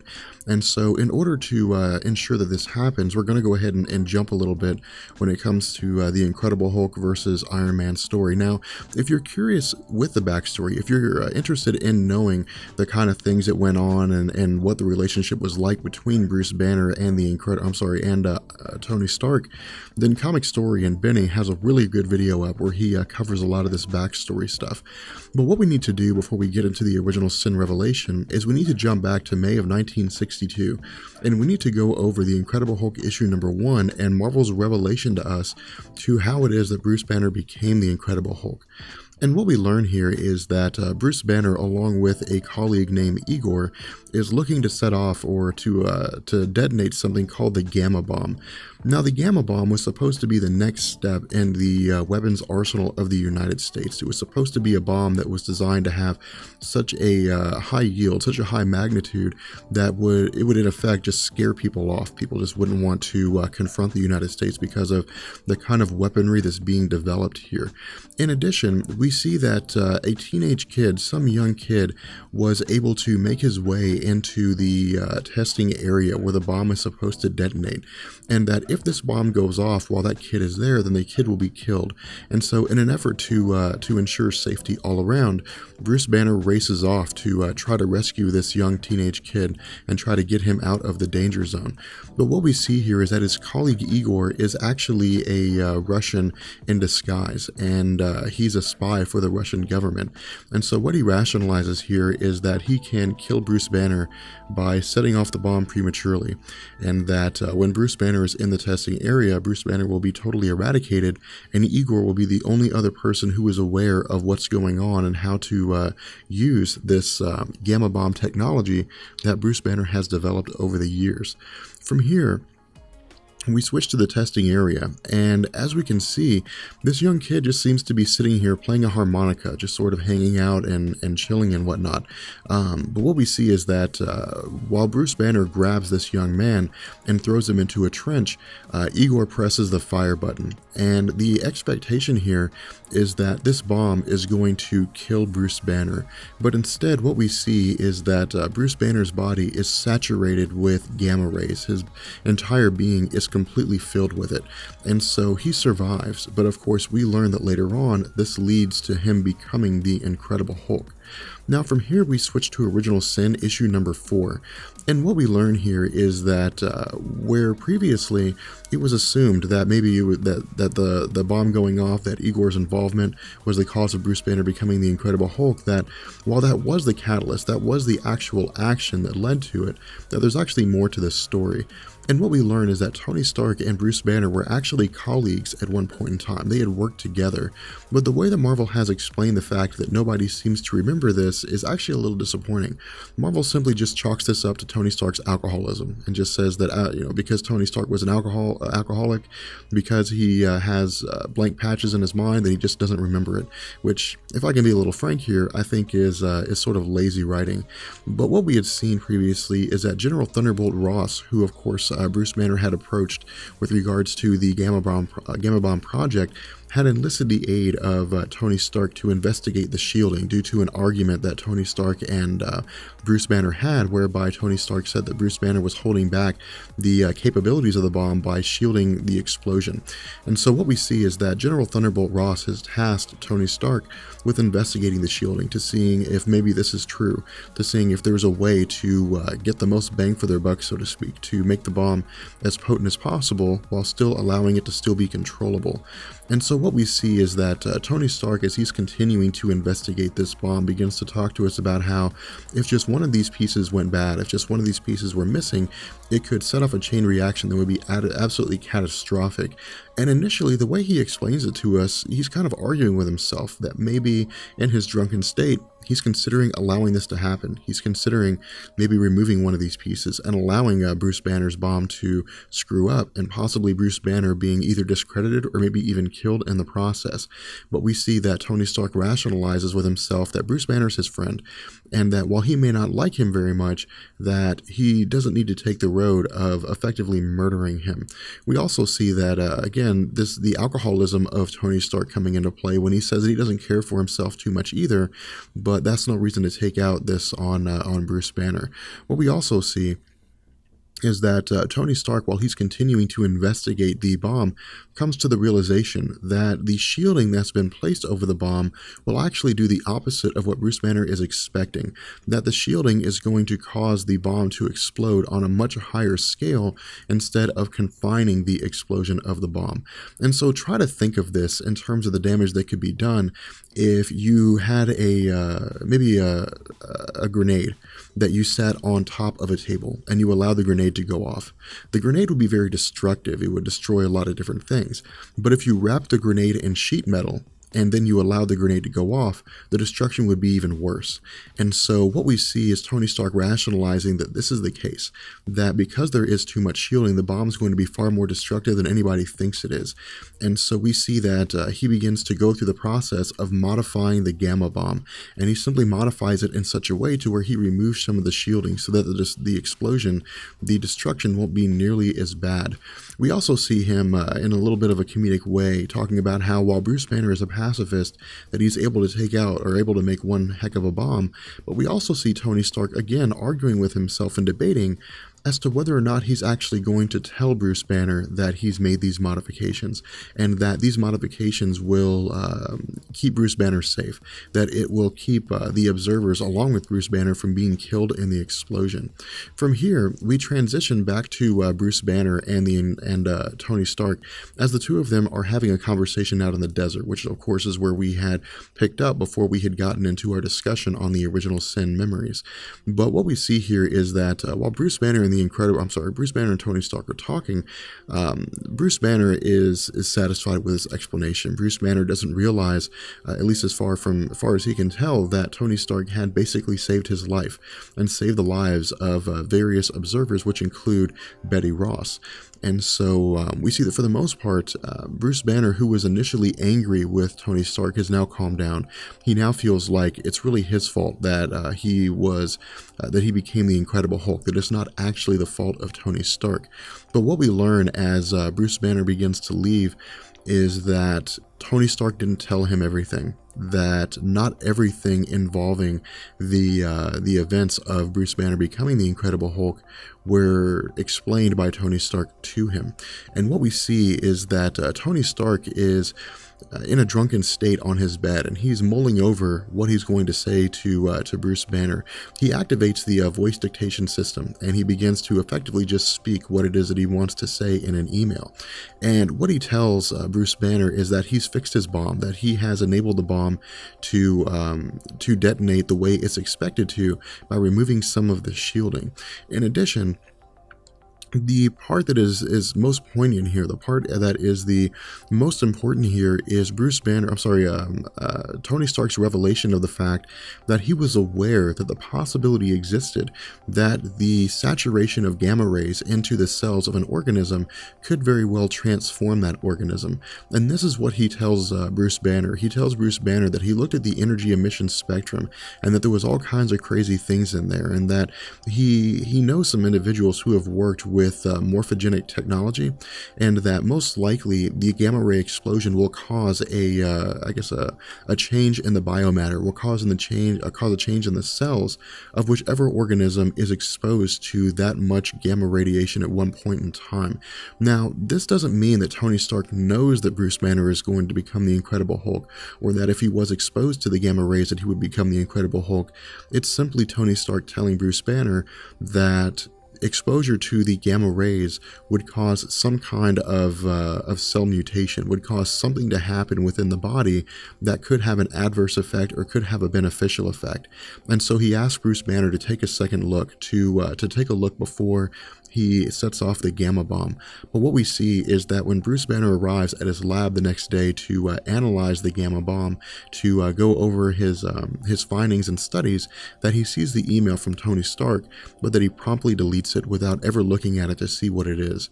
From here, we see Tony Stark kind of, again, talking to us, or talking to himself, telling us that he knows that after he sent that email that Bruce Banner didn't look at it. And the reason why he didn't look at it is because Bruce Banner is the Incredible Hulk, and that it would drive Bruce Banner insane if he was informed that the only reason why he became the Incredible Hulk is because he didn't check an email, that he was so much like Tony Stark in the sense that he was being so proud. But from here, we're going to bring the tie-ins to an end. We're really not going to discuss any more tie-ins here, just because, for the most part, again, we want to continue on with the original Sin storyline and eventually move forward into Infinity Gauntlet. So before we get into our discussion about Original Sin issue number 4, we need to do a rehash. We need to go back and make sure that we're refreshed on where we stand following the events of the previous Original Sin issue number 3. And with the way things stand now, what we know is that Nick Fury is dead. Nick Fury was killed by Bucky Barnes after Nick Fury had gained the Eye of the Watcher from the Orb, the individual who had first appeared to us holding the Eye of the Watcher and who had exposed a multitude of secrets to the Marvel superhero community.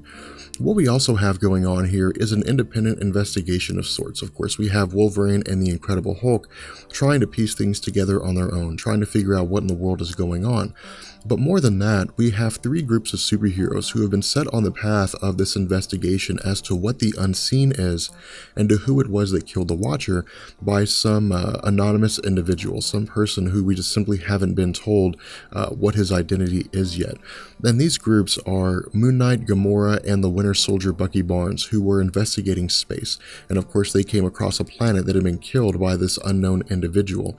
What we also had is Black Panther, Emma Frost, and Scott Lang, Ant-Man, and they were investigating the center of the Earth, and they found a multitude of different bodies that had been placed there over the course of years and years, and they had been building up for quite some time. But again, we don't know who it was that had killed these.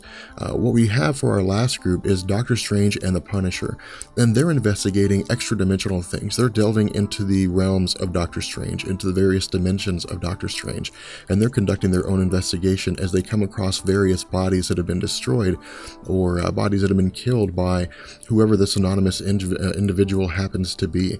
But what we had also seen is that the common theme throughout all these groups, all these investigations, is that the bodies they had discovered had been riddled with gamma irradiated bullets, which tells us two things. That one, gamma radiation is a lot more potent than we thought it was, and that it is a force that can be used to kill pretty much anything, but that also there's only one person that we know of who is, for the most part, an expert when it comes to gamma radiation, or is most commonly associated with gamma radiation, and that person is Bruce Banner. From here, we're going to start with Original Sin issue number 4. And what we see going on is that Frank Castle and Doctor Strange are still within the dimension of man-eating shadows. And what we see is that Frank Castle's reaction to Doctor Strange talking about how there were only a handful of people on this list who could have done this is crazy talk, and that he wants Doctor Strange to stop. But Doctor Strange simply replies by saying that it's inherent, it's a part of who he is, because he's Doctor Strange, because he deals with strange things, that craziness is just an inherent part of his personality. But that just because he's talking this way doesn't mean that he's wrong. But what we see Frank Castle saying is that the reason why Doctor Strange is wrong is not because of the way he's talking, but because he doesn't know what he's talking about. From here we see Doctor Strange challenge the Punisher, and Doctor Strange tells Frank Castle that if he is the expert on mass murder, and he is the person who, for the most part, we would assume to have actually been the cause of all this, that he would have the best explanation of to what's most likely taking place. And what we see the Punisher replying with is that someone has been going into the backyard of Doctor Strange and killing monsters, killing his enemies, and they've effectively been doing his job for him and been doing his job better than he has. And so Frank Castle theorizes here that this pisses off Doctor Strange, that it makes him angry, that maybe somebody is more effective than he is at doing his job, and it strikes a kind of personal chord with him. But what we see here is that Stephen Strange says that what makes him angry is the fact that he's being lied to. It's not necessarily the fact that these different beings have been destroyed. What we also see going on is that Doctor Strange begins to challenge the very basis, the very concept of the Punisher.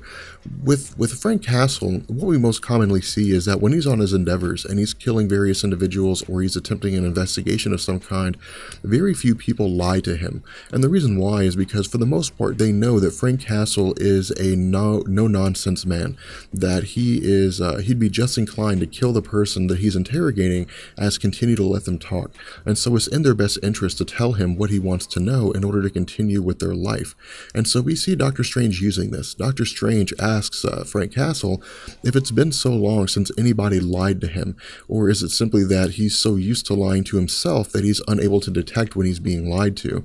And what we see is Frank Castle countering this and saying that the guy they're standing on probably didn't think that he could die of a gunshot wound, but he believed that right up until the point where he did die, which of course is Frank Castle more or less telling Doctor Strange that despite the vast powers that he possesses, he can probably be killed just like anybody else. In addition, we see that Doctor Strange more or less walks away from this argument and makes the statement that their killer has been very busy for a very long amount of time. They've been doing this for quite some time. And that whoever this unknown individual is the person that set them on this path, and they knew exactly where this path led to, and that this unknown individual wanted Doctor Strange and Frank Castle to discover this evidence of what it is that's been taking place.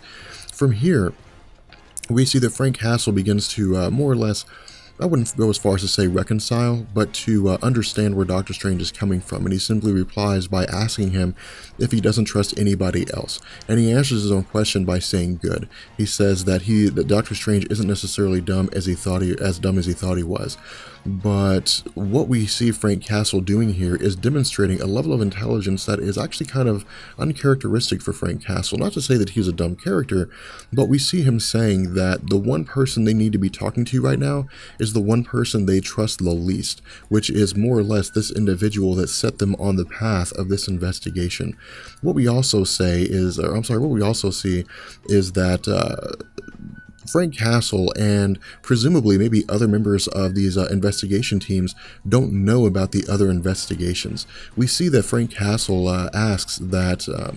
replies by simply saying that if Doctor Strange said there's all of us, if he said there's more of us, then who are the others?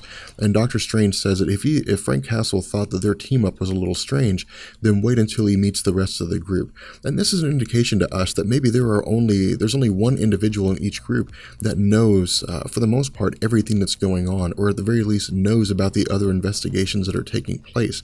We know that Black Panther is aware that other investigations are taking place because this unanimous or anonymous individual had spoken with Black Panther about the teams that he had formed.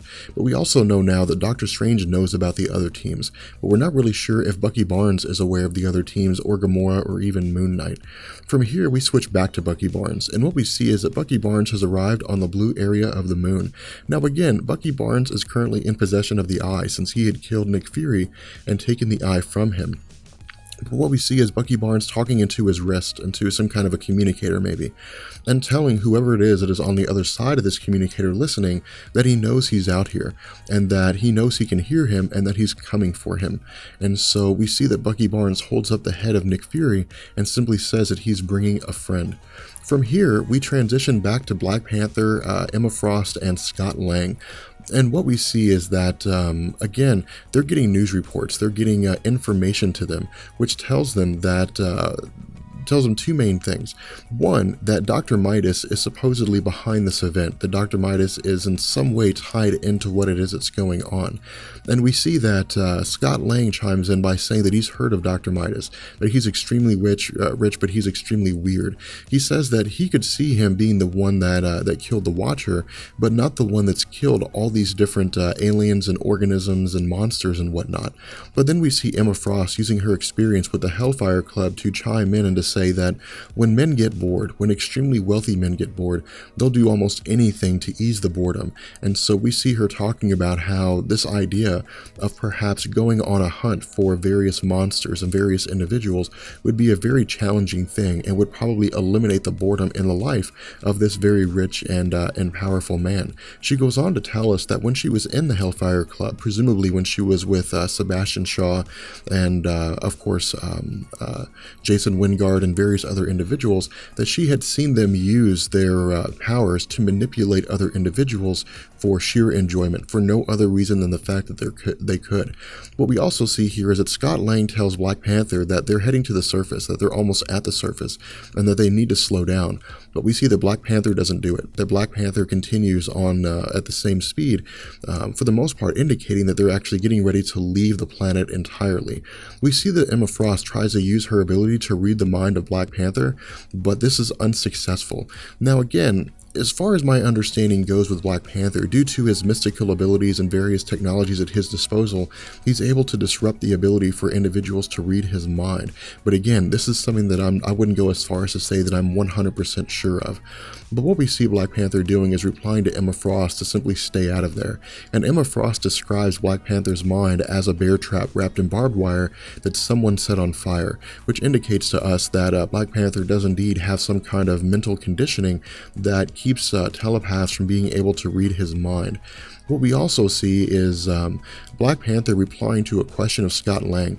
Scott Lang asks Black Panther what it is that he knows that they don't, and Black Panther says nothing. He says that's what worries him, because for the most part, Black Panther is one of the most intelligent beings on the planet Earth, and so he's able to decipher clues and evidence and so on far ahead of anybody else due to his vast experience with technology and with science and just his overall intellect.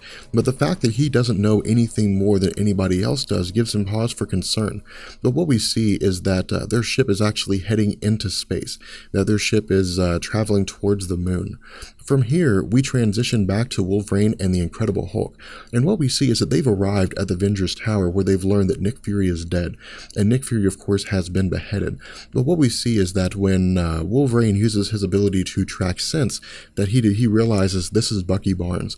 Now again, this is one of the elements of Wolverine that's very important to his character, that when he picks up a scent of a person, he never forgets it. And so from the first time that he ever smelled Bucky Barnes, he's able to track him, and he can recognize his scent no matter where he goes, which is the reason why Wolverine is able to determine that this is Bucky Barnes rather than some random person. And what we see Wolverine realizing here is that he thought that Bucky Barnes had been dead, but apparently he's alive, but that he never really liked him that much in the first place. But then the other question becomes, how was he able to kill Nick Fury? How was this able to happen? But before he's able to get too much further into his questioning, we see that Doctor Strange and Frank Castle appear. At this point, we see Wolverine beginning to plead with Doctor Strange and Frank Castle, telling them that it's not what it looks like, that they weren't the ones, that he and the Incredible Hulk weren't the ones that killed Nick Fury.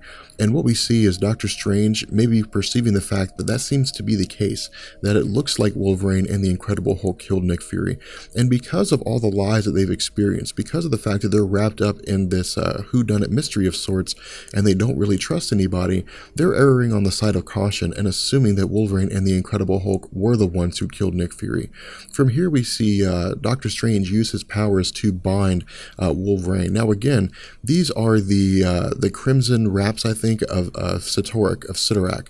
And again, if you guys remember our discussion about Doctor Strange, we had talked about the octessence and various things, and while Cyttorak had lent his gem to the Juggernaut for power, we also know that Doctor Strange derives some of his abilities from Cyttorak himself, and so this is one of those powers where he's able to wrap Wolverine in an unescapable bind, and Wolverine simply just can't get away. From here, we see the Incredible Hulk begins to go on the offensive, and in counter to this, we see that Frank Castle shoots at the Incredible Hulk with a barrage of bullets. Of course, the Incredible Hulk doesn't really care. He thinks it's sort of funny that Frank Castle would reply in such a way, and he asks Frank Castle if that was supposed to hurt, and Frank Castle says no. But what we learn here is that the bullets were miniature explosives that had pierced the skin of the Incredible Hulk, although not killed him. However, what we see Frank Castle doing is detonating these bullets, and the detonation sends the Incredible Hulk flying out of Avengers Tower and out into the streets below. From here, we see Frank Castle sort of investigating the death of Nick Fury, and maybe talking to himself a bit when he says that there's no such thing as retired, they're simply just dead. We also see him discuss how the Incredible Hulk may very well be an idiot, but that trick is only going to work one time, and so he tells Doctor Strange they need to work fast, they need to find some way to either conduct their investigation as fast as possible, or to simply just leave. Now what we see is Doctor Strange again saying that he's working on this, that he's trying to find some way to figure out what's going on. We see Frank Castle ask if the body is worth a closer look, and Doctor Strange says no, that it's not, indicating to us that maybe Doctor Strange knows something that we don't know, which of course is something that we'll learn later on in this story. From here, we see that Doctor Strange uses the Eye of Agamotto, the third eye, and he's able to realize that the orb is within the Avengers Tower and is currently being held prisoner. And what we see is him saying that the orb is somebody with which they need to speak with. From here, we see that Doctor Strange and the Punisher are with the orb, and the orb asks if they're here to kill him. And Doctor Strange says no, but Frank Castle says maybe. What we also see going on here is the orb saying that somebody stole his eye. And we see that, again, Doctor Strange replies by saying that somebody stole a lot more than simply just his eye. But what we see here is that the orb replies by simply saying that some individual did send them, that this unknown individual, this mysterious man, this anonymous benefactor is the one behind all of this. But we see that Doctor Strange, who apparently doesn't realize what's going on, saying that no one sent them, that they're simply just here for the truth, to which we see the orb replying that the truth is they don't know who they're working for. They have no real idea of what's going on, that they haven't seen this anonymous man, not truly. And we see that the orb replies to this individual as the unseen. Now again, this is very important here, and the reason why is because with this idea of the unseen, this is how we're going to see this story play out, that this individual is referred to as the unseen. This individual, the actions that he had committed in the past are referred to as his original sins. And so this, for the most part, seems to be the way this story is based around. But what we see is the orb realizing, or I guess telling us, that this unknown individual, this mysterious man, is the one that had killed all these different organisms, both in other dimensions, as well as the center of the earth and in the vastness of space, that he's been doing this for quite some time. From here, we see the Incredible Hulk has returned to the building, albeit not to the immediate vicinity of Doctor Strange, the Orb, Wolverine, and Frank Castle. And so we see that Frank Castle puts his bullet to the eye of the Orb and tells the Orb to simply just start talking, or he's going to see what happens when he goes blind. What we see is that the Orb begins to say that the problem here is that the eye seems to be calling him. It seems to be communicating with him, which maybe gives us this sort of idea that the relationship between the orb and the eye can best be compared to Gollum and the ring from Lord of the Rings. But what we see going on here is that maybe the orb has formed some kind of relationship with the eye. The orb says that if he listens hard enough, if he tries hard enough, the eye can find him, that he can locate where the eye is at. But he says the problem here is that the eye is going to want to show them the truth once they find it, and they're going to want to look, but that some things simply just don't need to be seen. From here, we transition back to Black Panther, Scott Lang, and Emma Frost, and what we see is that a new set of coordinates have been determined, and that Black Panther is setting them on a new heading. Now, what this new heading is something that we don't know just this second, but what we learn is that while Black Panther won't necessarily tell Emma Frost and Scott Lang what it is that's going on immediately, that he begins to actually explain, that he begins to take a step away from keeping things shrouded in mystery from his team and actually offers an explanation. And what he says is that the call that he got was a call on behalf of this anonymous individual. If you guys remember our discussion in the early videos of Original Sin, we had talked about after the death of the Watcher that some unknown individual had contacted Black Panther and sent him various forms of information, various documents, which led to this investigation. And what we had seen is that Black Panther had begun the process of triangulating this signal, triangulating where it was that it had come from. And so what we learn is that this had come from a satellite. This had come from a satellite that had been totally uncharted, that had been undetected. No one knows when it launched, where it launched, or how it got up there. It's simply just there. And so this is very disconcerting to Black Panther and to other superheroes because no one really knows what's going on inside here or what the purpose of this satellite is. From here, we transition to Black Panther and Scott Lang and Emma Frost docking inside the satellite, or docking on the satellite rather. And what we learn here is that, again, as they're investigating, as they're looking around, that despite the fact the Watcher has been gone, that there's always somebody watching here. There's always somebody looking. And so it could just very well be that they're walking into a trap, that they're the next individuals to be killed on this list of dead beings. But what we see is that somebody is looking at them, somebody is monitoring them, and presumably has a gun pointed at them. And what we learn here is that this person is Frank Castle, that Frank Castle tells Black Panther, Scott Lang, and Emma Frost to keep their hands up, to not make any moves. And we see him talking to each individual in turn, telling them what not to do. He tells Scott Lang that if he shrinks that he'll shoot him, and he tells Emma Frost that if she tries to read his mind that he's going to shoot her in the head. And from here we see that Doctor Strange appears and tells T'Challa tells Black Panther that he would much rather that Frank Castle's hand twitch than Doctor Strange's hand twitch, just because Doctor Strange will be capable of far more incredible feats than Black Panther would. I'm sorry, than Frank Castle would. But what we see is him also asking Black Panther, whose side is he on? Which side has he chosen here? What we also see is Black Panther and Doctor Strange conversing directly, where Doctor Strange and Black Panther begin to sort of debate with one another. Black Panther says that he's not sure what side they're on, that they're trying to figure that out. And what we see is Doctor Strange saying that's the same thing. That's the same thing they're trying to do, that they're trying to figure out who's the right side. They're trying to figure out what in the world's going on here. We see him asking Black Panther what it is that he found that led him here. And Black Panther says it's the same thing that Doctor Strange found, a series of lies and a lot of bodies.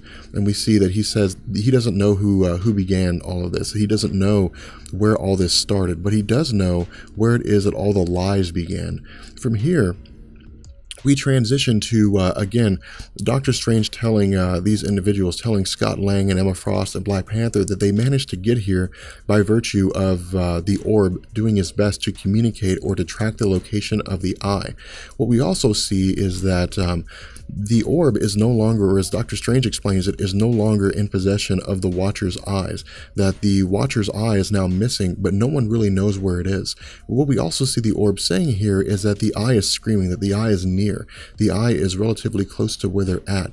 But we see, again, Black Panther, Doctor Strange, pretty much everybody except for the orb arguing amongst themselves, saying that the orb has to have had something to do with it because he admits being on the moon and he was in possession of the Watcher's eye. And so all evidence points to the fact that the orb was the one who killed the Watcher. But what we see is the orb more or less stopping everybody and saying that the eye is here, but that the eye is not alone. And what we see going on is that Bucky Barnes is standing on a catwalk of sorts and peering down on everybody, monitoring everybody. And what he says is that he doesn't trust anybody, but he says that in a minute or so, the feeling is going to be mutual. What we see Bucky Barnes doing is jumping down, and Bucky Barnes simply says, begins to communicate with them, telling them that he has Nick Fury's head. And that Emma Frost replies by saying, is he the one that killed Nick Fury? But what we see is, again, this sort of argument going on between Frank Castle and Bucky Barnes, where Frank Castle says he never really liked him, that he never really cared for him, and that Bucky Barnes needs to get on his knees before Frank Castle shoots him. And Bucky Barnes, who of course has prodigious skill that is beyond anything Frank Castle has, replies to Frank Castle by saying that he's not a dope pusher, that he's not afraid of a man that can't protect his own children. And again, sort of taunting Frank Castle here. But what we see going on is Bucky Barnes says that the reason why he's here is because he's in possession of the head of Nick Fury, and the head of Nick Fury is the reason why he showed up at this location, although at this point we don't exactly know how or why that's happened. But what we see is that before he can continue, that another ship docks with the satellite, and Gamora almost immediately begins running in and attacking Bucky Barnes. From here we see that Bucky Barnes and Gamora engage in this extremely deadly cat and mouse fight, where Bucky Barnes is able to stay on the defensive and avoid the killing blows of Gamora, but Gamora views Bucky Barnes as a traitor due to the fact that Bucky Barnes had previously sabotaged their ship and abandoned them on the dead planet. From here we again see that Moon Knight arrives, and Moon Knight simply explains to everybody that Winter Soldier had blown up their ship, that Bucky Barnes had left them stranded in deep space, and so Gamora views him as a traitor, and that they had to catch a ride in order to get back here with a friend of theirs. And what we learn is that the individual that gave them a ride is actually Rocket Raccoon. Now, as far as I know, this is the only real appearance that we see Rocket Raccoon in the original Sin story from this point going forward. We hadn't really seen him previously, and it was interesting to see his character arrive in Original Sin, because what we get is this really cool confrontation with Rocket Raccoon and the Punisher. But again, we see that Gamora and Bucky Barnes are continuing to fight, and for the most part, what we see going on here with regards to these set of events is this breakdown of teamwork. We see all these individuals, all these superheroes who have arrived on this satellite, and all of them are mistrusting each other. None of them trust anyone, and so they're all suspicious of everybody else, and this is kind of the scenario you would expect when so many people who possess so many formidable abilities all exist in the same place, but nobody trusts anyone. In addition, what we see is that Bucky Barnes holds up the head of Nick Fury as Gamora goes to effectively attack him. And when she does, she strikes the head of Nick Fury, and the head of Nick Fury is revealed to be a robot. And this is when we learn that this Nick Fury was actually a life model decoy, that this was not the Nick Fury that we're familiar with, and that this is the most sophisticated life model decoy that Bucky Barnes had ever seen. Bucky Barnes had used the chip within the head of the life model decoy to bring himself here to determine the origins of where it came from, and that its origins came from that satellite. From here we see that, again, that Emma Frost goes as far as to say that all this started with Nick Fury, that's what Black Panther had said, indicating to us that maybe that Emma Frost was able to read the mind of Black Panther, or that Black Panther had simply just said it at a previous point in time. In addition, we see Black Panther rationalizing that none of them were told the truth, that they're not all here by coincidence, that this anonymous individual had effectively given them all different pieces of information, but all the information that had been given to them would inevitably lead them to where they are right now, which is the location of this satellite. From here we see Emma Frost replying by saying this doesn't make any sense, that none of them were working for Nick Fury, or at least they didn't think they were working for Nick Fury. But then we see that the doors open, and we see some person saying that they still are working for Nick Fury, at which point we see Nick Fury. And what we see here is that Nick Fury is an old man, that Nick Fury is much older than we had been expected to believe. In addition, he's currently surrounded by several life model decoys of Nick Fury. And so this is a very puzzling circumstance to us. We don't really know what's going on here. All we know at this point is that Nick Fury is an old man.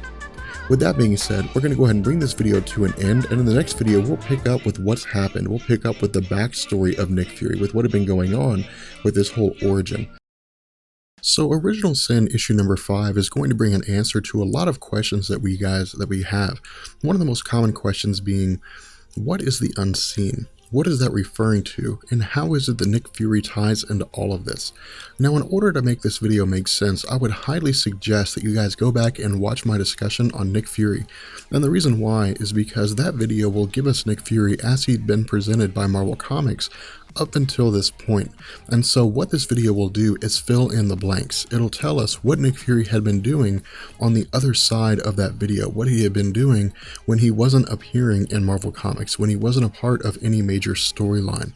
Now, what we see going on as the story begins to take off is that Nick Fury is starting immediately after his discussion with the superheroes at the end of Original Sin issue number 4. And what he tells us is that in order to make this make sense, we have to go back to 1958 in Kansas. And what we see here is that Nick Fury, along with several other soldiers, is fighting some kind of invading alien race. They are breaking into the planet Earth by way of a portal for whatever their intentions or goals happen to be. Now, Nick Fury at this point is part of Army intelligence, and so this is shortly after Nick Fury has been introduced to us in the Marvel Comics as part of the military. But again, if you recall our discussion about Nick Fury, we had talked about how there came a point whereby Marvel was publishing two instances. Marvel was publishing Nick Fury when he was in World War II, but they were also publishing his character when he was a part of the CIA, and this takes place in between that. What we see going on here is that Nick Fury, along with these soldiers, while they're fighting these various aliens, are doing the best they can, but for the most part, they're almost entirely outnumbered. They're almost entirely outmatched just due to the technology at the disposal of these various alien races. In addition, we see some kind of an explosion when the grenade goes off, and what we see going on here is that as a result of this explosion, almost all of Nick Fury's team is killed, and the aliens are continuing to advance out of their portal. From here, we see that Nick Fury, for the most part, begins to embrace the most likely possibility that he will die, that the planet Earth will most likely be taken over by these aliens, and that there really won't be a whole lot that anybody can do about it. Nick Fury tells us how during this time they had fought various aliens here and there, they had fought different organisms and whatnot, but he had never seen an alien invasion on this scale before. He was totally unprepared for it. But what we see is that at the last minute, an unknown individual appears and begins destroying the forces of these aliens. In addition, he begins saying things like the package has been delivered, and tell someone named Howard to do it. Now, we don't really know what this means, and we don't really know who he's referring to or who this individual is, and for the most part, in terms of his name, he's not extremely important. But what is important here is the role that he plays in the Marvel Universe. What we see here with Nick Fury's reaction is he really doesn't know what to do. He says that if this individual is part of Army intelligence maybe, or part of the armed forces, that he's way above Nick Fury's pay grade.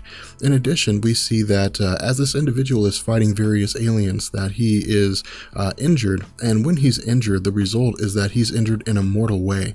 Nick Fury runs to his side and realizes that he's been impaled, and Nick Fury tells him try not to move. He tells him to stay still. The response from this individual to Nick Fury is that if Nick Fury is saying this, then most likely his injury is mortal. Nick Fury says that he's seen worse, but this individual replies by saying, haven't they all? In addition, this guy says that he always thought it was going to be the Skrulls that would do him in, not this unknown race of aliens. And we see that he begins to warn Nick Fury, to tell Nick Fury to watch out for the Skrulls, because one day they're liable to do something. But before he's able to tell him, he begins to struggle and sort of begin to succumb to his injuries. In addition, what we also see Nick Fury saying is that if this individual has somebody to write to, if he has somebody that he wants to pass a letter to, then he should do it now, and Nick Fury will deliver that letter for him. But this individual says that the only people that are waiting for him are the people that he'll be seeing almost immediately when he dies, and those are the people that will see him in hell, most presumably due to the actions that he's committed, or possibly the people that he's killed. What we also see going on is that the portal has, for the most part, been totally destroyed. But on the other side of this portal is some kind of, again, alien race. And Nick Fury begins to reflect on this. Nick Fury says that he didn't really know what to do in this whole situation, that he was simply just sitting in Kansas in 1958 with a dead man in his arms staring at an alien portal that had been totally destroyed, and was really trying to make sense of it all.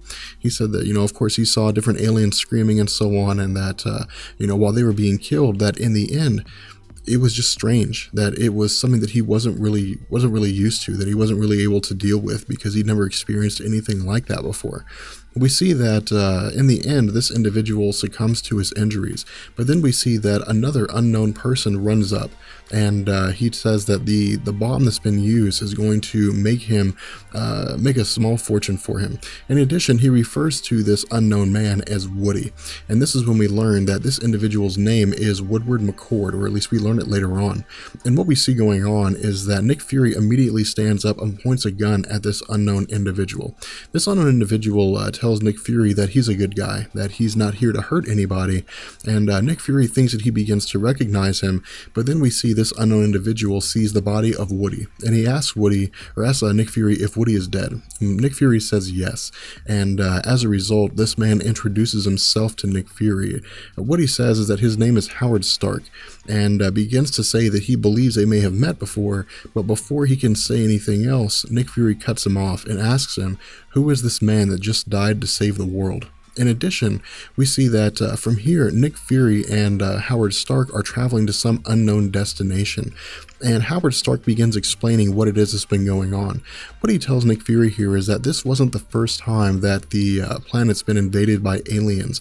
He says that this is actually far from the first time. He says for every encounter like the one that's been experienced, for every encounter whereby aliens are able to step foot on the planet Earth, there had been dozens more whereby that had never happened, where the aliens had been destroyed before they could ever arrive here. And he said it was all done because of men like Woodrow McCord. Now what he says is that Woodrow McCord is the man on the wall, more or less, that he is the man that stands between absolute destruction and the ability for humanity to continue existing. Now at the moment we don't really know what this means, but what Howard Stark tells us here is that inside this facility that they've arrived at, there are various forms of technology here. This facility actually appears to be quite advanced, and he tells Nick Fury that this is the domain of the man on the wall, and that the man on the wall doesn't answer to anybody. The man on the wall does not answer to any kind of authority group. He doesn't answer to any kind of federal government or any kind of national government, that he answers only to the people of the planet Earth, and that his only mission, his only role is to ensure that any kind of a force, whether internal from the planet Earth itself or external beyond the planet Earth, Earth or even extra dimensional does not succeed in bringing an end to a life, or bringing an end to life on the planet Earth. And so what he asks Nick Fury is whether or not he would be interested in becoming the new man on the wall, to take the role of Woodrow McCord. What we see here is that Nick Fury takes this assignment without question. Nick Fury accepts it without any kind of regard and decides to accept the offer of being the man on the wall. And what Nick Fury tells us here is that for him, he had always been a soldier and a spy, at least as far as he could remember. And so for him, this was pretty much the same thing. It was simply just on a much bigger scale. In addition, we see that the time eventually comes when Nick Fury becomes the director of S.H.I.E.L.D. And what he tells us here is that while he was the director of S.H.I.E.L.D., that his role as the man on the wall was still a part of his life. This was something that he still had going on. And so again, this is something that Nick Fury had been doing the entire time that he had been in existence in Marvel Comics after the events of World War II. And so this is something that Marvel had never told us. This is something that Marvel had never explained to us directly. In addition, what we also see is that Nick Fury is using life model decoys, which is an indication to us that Nick Fury, of course, as far as his first encounters with the Skrulls go, is most likely an event that took place between the Kree-Skrull invasion and the events of Nick Fury versus S.H.I.E.L.D.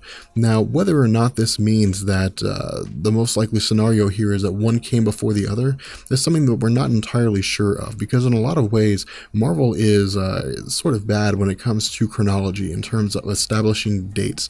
We really kind of have to piece it together, and we have to make sense of it on our own, especially when you're dealing with sliding time scales and the actions of characters like Franklin Richards and so on. But what we learn here is that Nick Fury is interrogating a Skrull, and Nick Fury is attempting to gain some kind of information from it. Now, we don't really know why, but what we see here is that Nick Fury is presumably trying to attain whatever it is that he needs by using physical force in order to force this information out of this Skrull. From here, we transition to New York City. And what we learn here is that Nick Fury is again fulfilling his role as the man on the wall and observing a possible threat in some being that has appeared and is a radioactive being that could most likely cause a multitude of different kinds of havoc, or could, at the very least, become a danger to life on the planet Earth. But what we see here is that Nick Fury, while he's now using gamma bomb bullets, while he's now using bullets that are modeled after Bruce Banner's gamma bomb experiment, has a change of heart and decides not to shoot this individual. And what we learn here is that this individual is in fact Spider-Man, indicating to us that Nick Fury was doing this around the time that Spider-Man first appeared in Marvel Comics, which again gives us this sort of strange explanation, gives us this sort of a strange time scale. We're not really sure if this explanation, as Nick Fury is giving it to us, is going in chronological order, or if he's simply just kind of bouncing around all over the place. From here, we see that Nick Fury is explaining to us this entire concept of what it means to be the man on the wall. And Nick Fury is telling us that for every single conflict that had ever happened, for every event that had ever taken place involving the planet Earth, this has simply happened because Nick Fury wasn't able to stop it. That the secret invasion, that the Kree-Skrull War, the arrival of Galactus and the Silver Surfer, the very first instance of a space-bound character being a formidable enough of a threat to the planet Earth, the instances of the maximum security storyline whereby Ronan the Accuser is the ruler of the planet Earth as it's turned into a prison planet. These had all taken place because Nick Fury wasn't able to stop that threat, but that for every single one of these events that had happened, there had been dozens that had gone on here. There had been dozens of instances whereby this had taken place, where these threats had been destroyed before they could actually reach the planet Earth, before they could reach their maturity.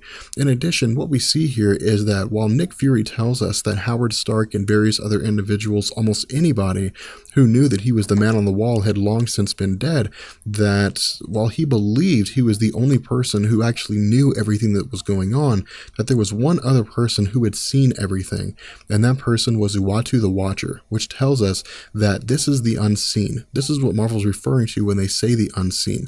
And the reason why it's called the unseen is for several reasons. One, because none of the Earth Earthbound superheroes or even anybody else in the universe aside from the Watcher knew what was going on, but also because we as the reader didn't know what was going on. We had no idea that any of this was taking place, and so for us, it was unseen. It was something that we were entirely unaware of. From here, we transition back to Nick Fury in the current time, and Nick Fury tells the superheroes that's why they're here. He tells them that this is the reason why they've all arrived in this place, and he asks them if they have any questions. What we see is these superheroes dealing with them in their own way, dealing with this news in the best way they know how.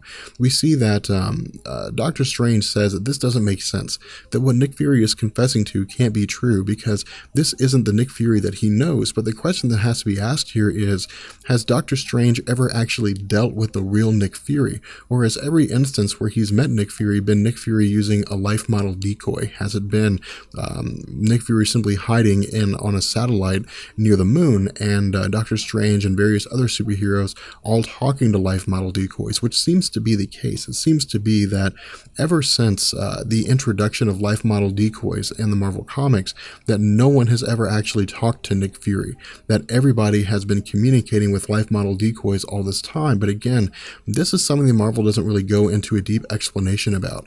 What we see here is, of course, the Punisher saying he doesn't see a problem with it, but then we also see the Orb telling us that Nick Fury isn't explaining everything. But before he can get to what it is that Nick Fury is not explaining, he begins to succumb to the expanse knowledge that he had gained by manipulating the eyes of the Watcher. And so as a result, he goes into shock. From here, we transition to the remaining superheroes beginning to, again, try to absorb this information, try to absorb what's been going on here. And Black Panther speaks up and says that he has a question for Nick Fury. And what he asks him is, what happened to the Watcher? Nick Fury replies here by simply saying that the Watcher died, and that now he supposes is his turn. With that being said, this brings an end to Original Sin issue number 5, and what we'll see with issue number 6 is this continuation of this story. We'll find out that there's actually a lot more going on here than we were initially led to believe, and that Nick Fury, despite the fact that he pretends as though he's not really sure what's going on with the Watcher, that he actually has quite a bit of knowledge in terms of what it was that happened with the Watcher. So as the Original Sin event begins to wind down, the series begins to come to a close, what we see here is that there's going to be an answering of questions. More specifically, Nick Fury is going to give us a little more information regarding his relationship with the Watcher. Now, for the most part, he's not going to answer the question of Black Panther directly, that is to say, what did Nick Fury have to do with the death of the Watcher, but we're more or less going to get an answer to this question at the end of the comic. In addition, Nick Fury is going to explain to us why it is that he's so old now, what it is that had happened to him, and we're going to get a better understanding of just what it is that Nick Fury is capable of.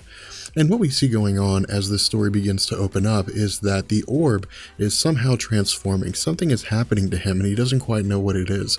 He simply just describes it as his insides being on fire. We see Doctor Strange reacting to this and asking what it is happening to the Orb and where it is that the Nick Fury life model decoys are taking him, that he's a witness to murder and that he needs to stay there so that he can be questioned properly. We see that Bucky Barnes replies by saying they're not taking him anywhere, that they're going to keep him here until people start getting some answers. And of course we see Moon Knight say that Bucky really has no grounds here because Bucky had destroyed his ship. What we also see going on is that Black Panther continues to create this case, continues to ask this pressing question of Nick Fury of what is it that he did to the Watcher? What happened to the Watcher? Why is it that some of Nick Fury's gamma irradiated bullets were dug out of the skull of the Watcher? And what Nick Fury tells us here is that his relationship with the Watcher was something that was questionable. It was a circumstance whereby neither of them really liked each other due to the very basis of the Watcher's existence and what it is that he does, and the fact that Nick Fury almost felt like the Watcher was hounding him, that the Watcher was constantly monitoring him and waiting for him to presumably die. And what we get here is a flashback to a few weeks ago, and what this flashback tells us is two main things. The first thing is that the age difference between Nick Fury a few weeks ago and Nick Fury at the current time is significant, indicating that Nick Fury has aged by decades over the course of a few weeks. What he also tells us here is that Nick Fury appears to be dying. Nick Fury appears to be succumbing to the fact that he's aging rapidly, and so his body is catching up with the fact that he's growing old very, very fast. But what we also see here is that the Watcher is watching him, that Uatu the Watcher is simply just hovering in his presence. But again, the Watcher doesn't really say anything, so we don't know what his motives are. We don't know if he's simply just waiting for Nick Fury to die. We don't really know what the case is here. But for the most part, the Watcher only appears in times of major upheaval, major instances where there's going to be some sort of catastrophic earthbound event, and so the death of Nick Fury could very well trigger this. We're not exactly sure what this means, but what we learn here is that Nick Fury says that if the Watcher's watching him, that must mean that it's inevitable that he's going to die. But Nick Fury refuses to. Nick Fury refuses to accept the fact that he's going to die here. He says that he simply just has too much more to do, that he's not going to die at the feet of the Watcher, presumably because of the fact that he hates the Watcher and would feel like maybe it's some sort of acquiescence. He says that his work's not done, that there's so much to do, that he has to protect the world no matter what the cost is, even to himself. And so what we get is this transition back to the current day, and Nick Fury simply tells Bucky Barnes and others listening that he's dying, that the infinity formula that had existed within his body is now used up. Now, Nick Fury previously did have extra batches of the infinity formula, but this had simply been used by, I believe, Bucky Barnes in order for Nick Fury to assist in Bucky Barnes staying alive due to some injuries that he had received. And so for Nick Fury right now, there's no escape. There's no getting away from the inevitable outcome that he is going to die of old age. He says that every morning he wakes up that he's just a little bit older and that he doesn't think he has much longer. What we also see here is Doctor Strange kind of challenging this. Doctor Strange asking Nick Fury if this is some kind of deathbed confession, that he recruited all of these individuals, that he brought them all along, strung them along on these series of investigations, only for them to realize that Nick Fury was the person who had been committing all these crimes, and that maybe this was simply a cry for help. This was Nick Fury trying to get everybody to notice what it was that he has done. Nick Fury says this isn't really the case. He says that none of them are here by chance, that all of them are here, well, with the exception of Rocket Raccoon, that all of them are here because of their capabilities, because Nick Fury specifically chose them, which is the reason why they were organized in the kind of teams that they were. He says that some of these individuals are his friends, that some he only knows by reputation, and that some of them owe debts, while others don't owe him anything. They're simply just individuals that he considered to have been capable of coming along for whatever this investigation would eventually yield. He also speaks directly to Black Panther, saying that some of them are without a doubt the smartest and most capable people on the face of the earth. And what he says is that the reason why he brought them on this investigation is not because he wanted to be caught, is not so that so he could be stopped, so that he could be replaced, is his argument. He wants one of them to step forward. He wants one of them to take on the role of being the man on the wall, or even the woman on the wall, someone who is going to protect the planet Earth from this idea of some kind of external or internal threat that would challenge the way of life on the planet Earth. What we see here is a transition. We see that we now join Captain America, Black Widow, Wolverine, and Iron Man as they are investigating the body that was discovered after Bucky Barnes had killed Nick Fury. And what they see here is that this is a life model decoy, that it's not actually Nick Fury. Tony Stark also goes as far as to say that it's the most sophisticated life model decoy that he had ever seen. We see Captain America reacting to this by simply saying that he can't believe that he was fooled by Nick Fury like this, that they had spoken with this life model decoy and had dinner with the life model decoy a few nights ago. And so the fact that the life model decoy was so true, that it seemed so exact, and really had all the mannerisms of Nick Fury down, is a testament to how far the life model decoy project has come. In addition, we see Black Widow asking the question that if Nick Fury's not dead, then where is he? That he's she's getting a dozen different emergency numbers for Nick Fury, that she's contacting them, but that nothing's happening. He's not answering any of them, that all his known safe houses are empty. And so the question becomes, what's going on here? What is taking place in this entire event? What we also see is Wolverine saying that the Punisher and Doctor Strange are off the reservation, that various other individuals are no longer conducting their investigations, and that the Punisher had shot the Incredible Hulk through a wall. And he says that this is a kind of operation that is indicative of something that Nick Fury would run. This is the kind of thing that Nick Fury would in fact direct. And so what we see is that Captain America asks Iron Man if he has the ability to track down where this life model decoy came from. Iron Man attempts to to more or less, I guess, maybe access the circuitry or to somehow tap into the computer chip in the mind of the life model decoy. But when he does, the life model decoy explodes. What we see here is Black Widow asking what that was, and Iron Man replies by saying that it was some kind of a self-defense mechanism. This was designed to activate should the life model decoy ever be breached in terms of its the breacher's attempt to access its internal workings or even its computer chip. And so what we see is that Tony Stark says that before it blew up that it had sent a signal and that he's able to trace the signal. And he says that everybody needs to pack their oxygen tanks because they're going into space. From here, we see Captain America telling everybody they need to assemble whoever they can. They need to assemble virtually all forms of the Avengers. All the Avengers that currently have, that do exist or currently have existed in the Marvel Universe need to be brought together. And he simply says this by Avengers Assemble. From here, we transition back to Nick Fury on the space station along with various other superheroes.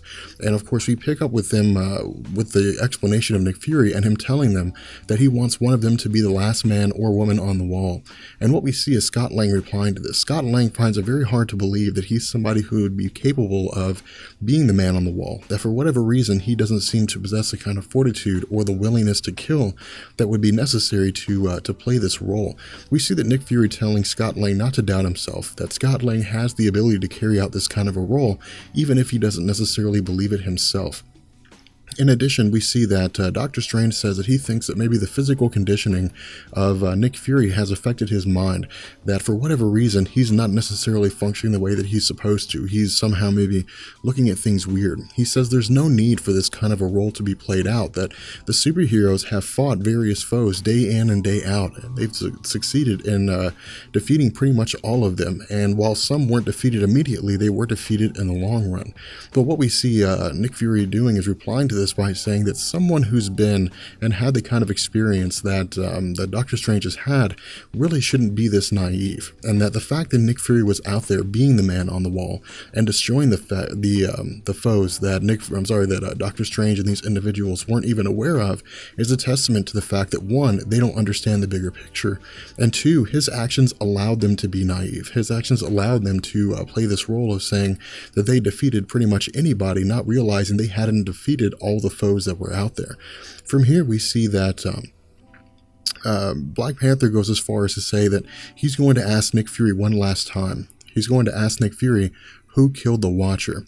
From here, we see that Nick Fury realizes that one of the life model decoys, the life model decoy that was accessed by Iron Man, Captain America, Black Widow, and Wolverine, had self-destructed. And so he says there's simply not much time left, that they're going to have to hurry things along.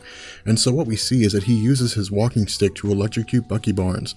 From here, we see the other life model decoys activate, and they begin to turn guns on these superheroes.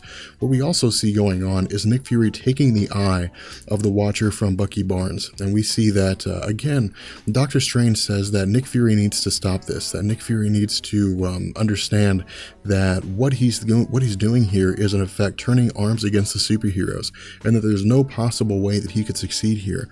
But what he says is that he has thought about this. He's thought about this for a very long time, that he's going to die and that the job still needs to be done. He said that he has a world to protect, and that's exactly what he's going to do. What we also see is that Nick Fury says that before he dies, before this event comes to an end, that hopefully one of these superheroes will be able to understand the role that needs to be played, and they will undertake the role of being the man on the wall. At this point, we see that, again, Black Panther says that if that's the way it's going to be, then that's fine. He said that he tried to reason with Nick Fury. He tried to get Nick Fury to discuss what it was that happened with the Watcher dying of his own accord. But the fact that he chose not to means that he now has to take some kind of physical action, which he does, and we see the superheroes begin to attack the life model decoys.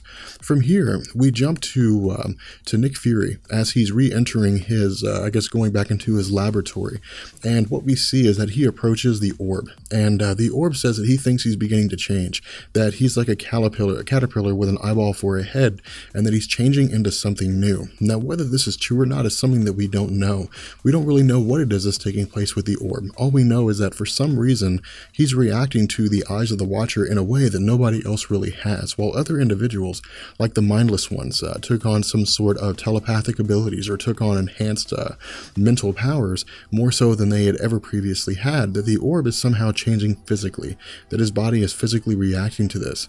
We see that Nick Fury begins to assault the orb and begin to try to get information out of him, specifically how it was he was able to access the secrets of the eye, how it was that he was able to access what it is that the eyes had seen over the course of the Watcher's existence. We see that Nick Fury continues to tell the orb that they don't have time to play games, that Dr. Midas is still out there, and he wants to know again how it was that the orb managed to open the eye. What we see here is that while Nick Fury is interrogating the orb, that one of the life model decoys approaches him and says that they'll be here soon, and that Nick Fury should get suited up.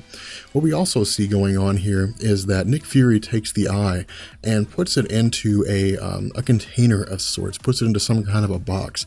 And what he tells us here is that while the Watcher is dead, while the Watcher never really cared for him, while the Watcher didn't really like Nick Fury in particular, that there's no reason why the Watcher's secrets should die with him. And so what we basically see Nick Fury doing here is what appears to be putting the eye of the Watcher in some kind of a secure container.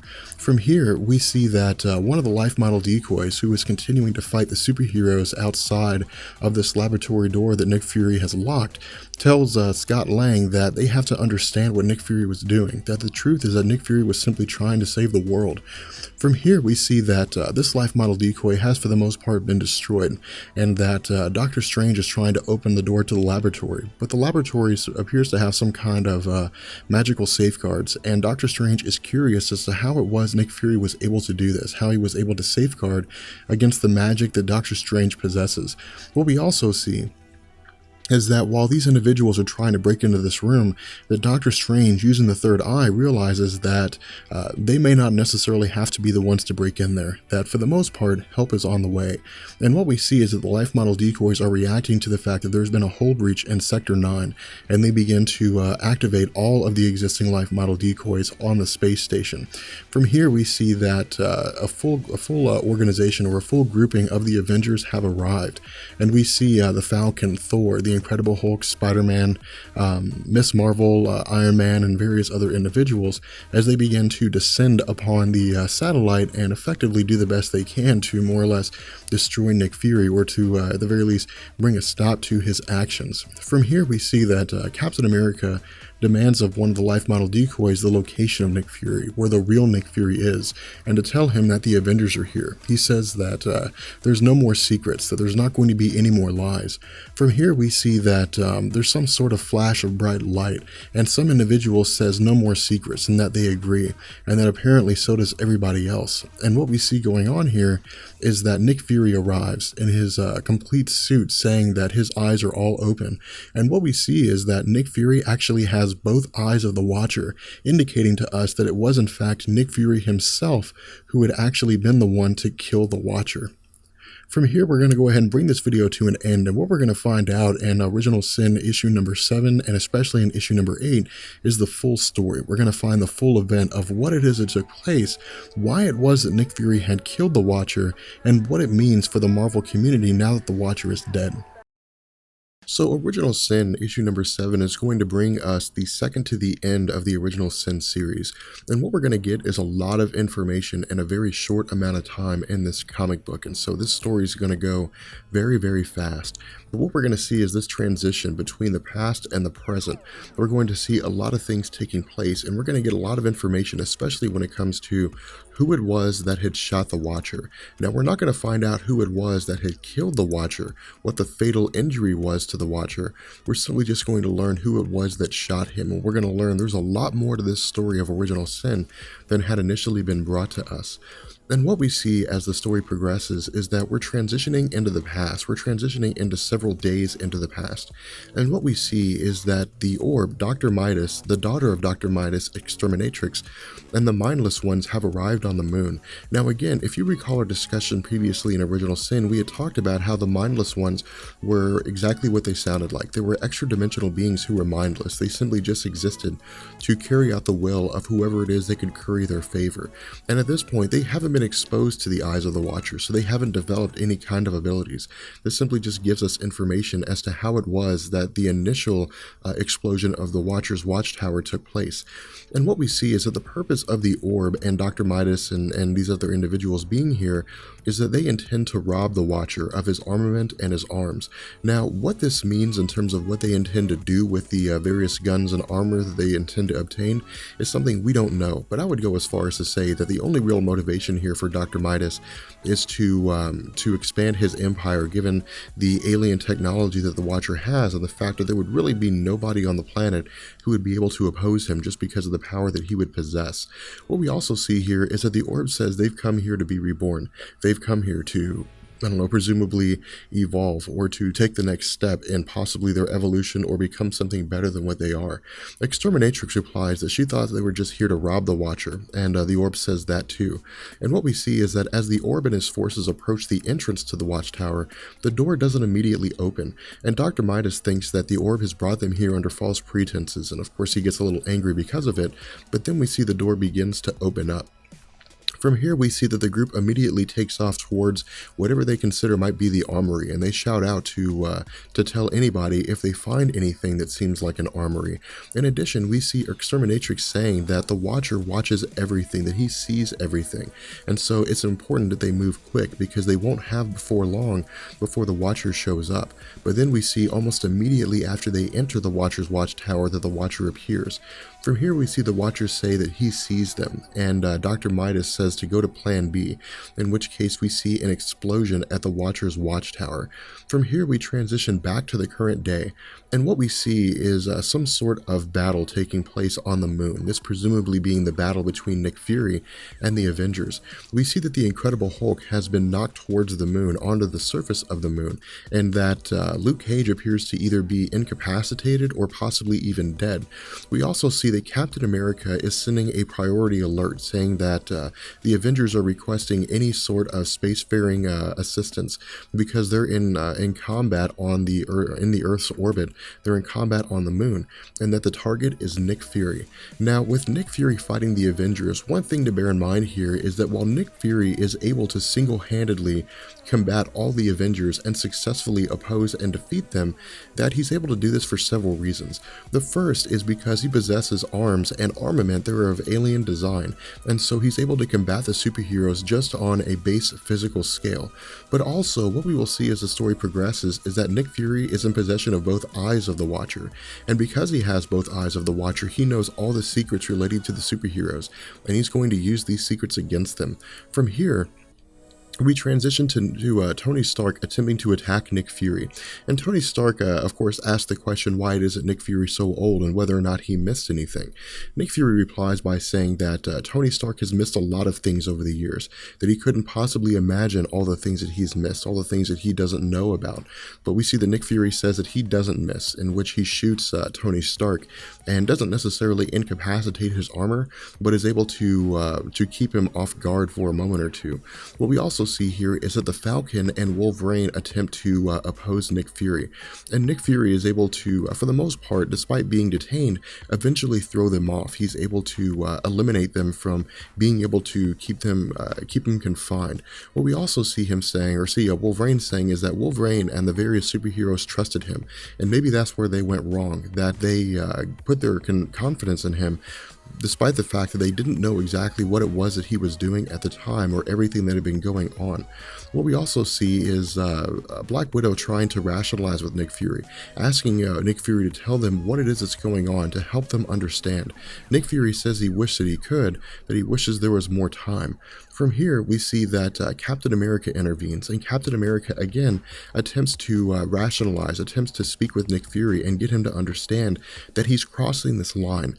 He's crossing a line that he can't come back from, that there's still time for him to turn back, there's still time for him to come back from what it is that he's doing, but that if he does cross this line and he stays across it, that this window of opportunity will close. Nick Fury says that he wished he could explain things to Steve Rogers, but that if he did explain to Steve Rogers would hate him more so than anybody else. Steve Rogers replies by saying that he always respected Nick Fury, that again, he doesn't want Nick Fury to cross a line that he can't come back from, especially especially after everything that they've been through. But Nick Fury says that he crossed that line a long time ago and that he believes he crossed the line for right reasons. And that's what we see going on here.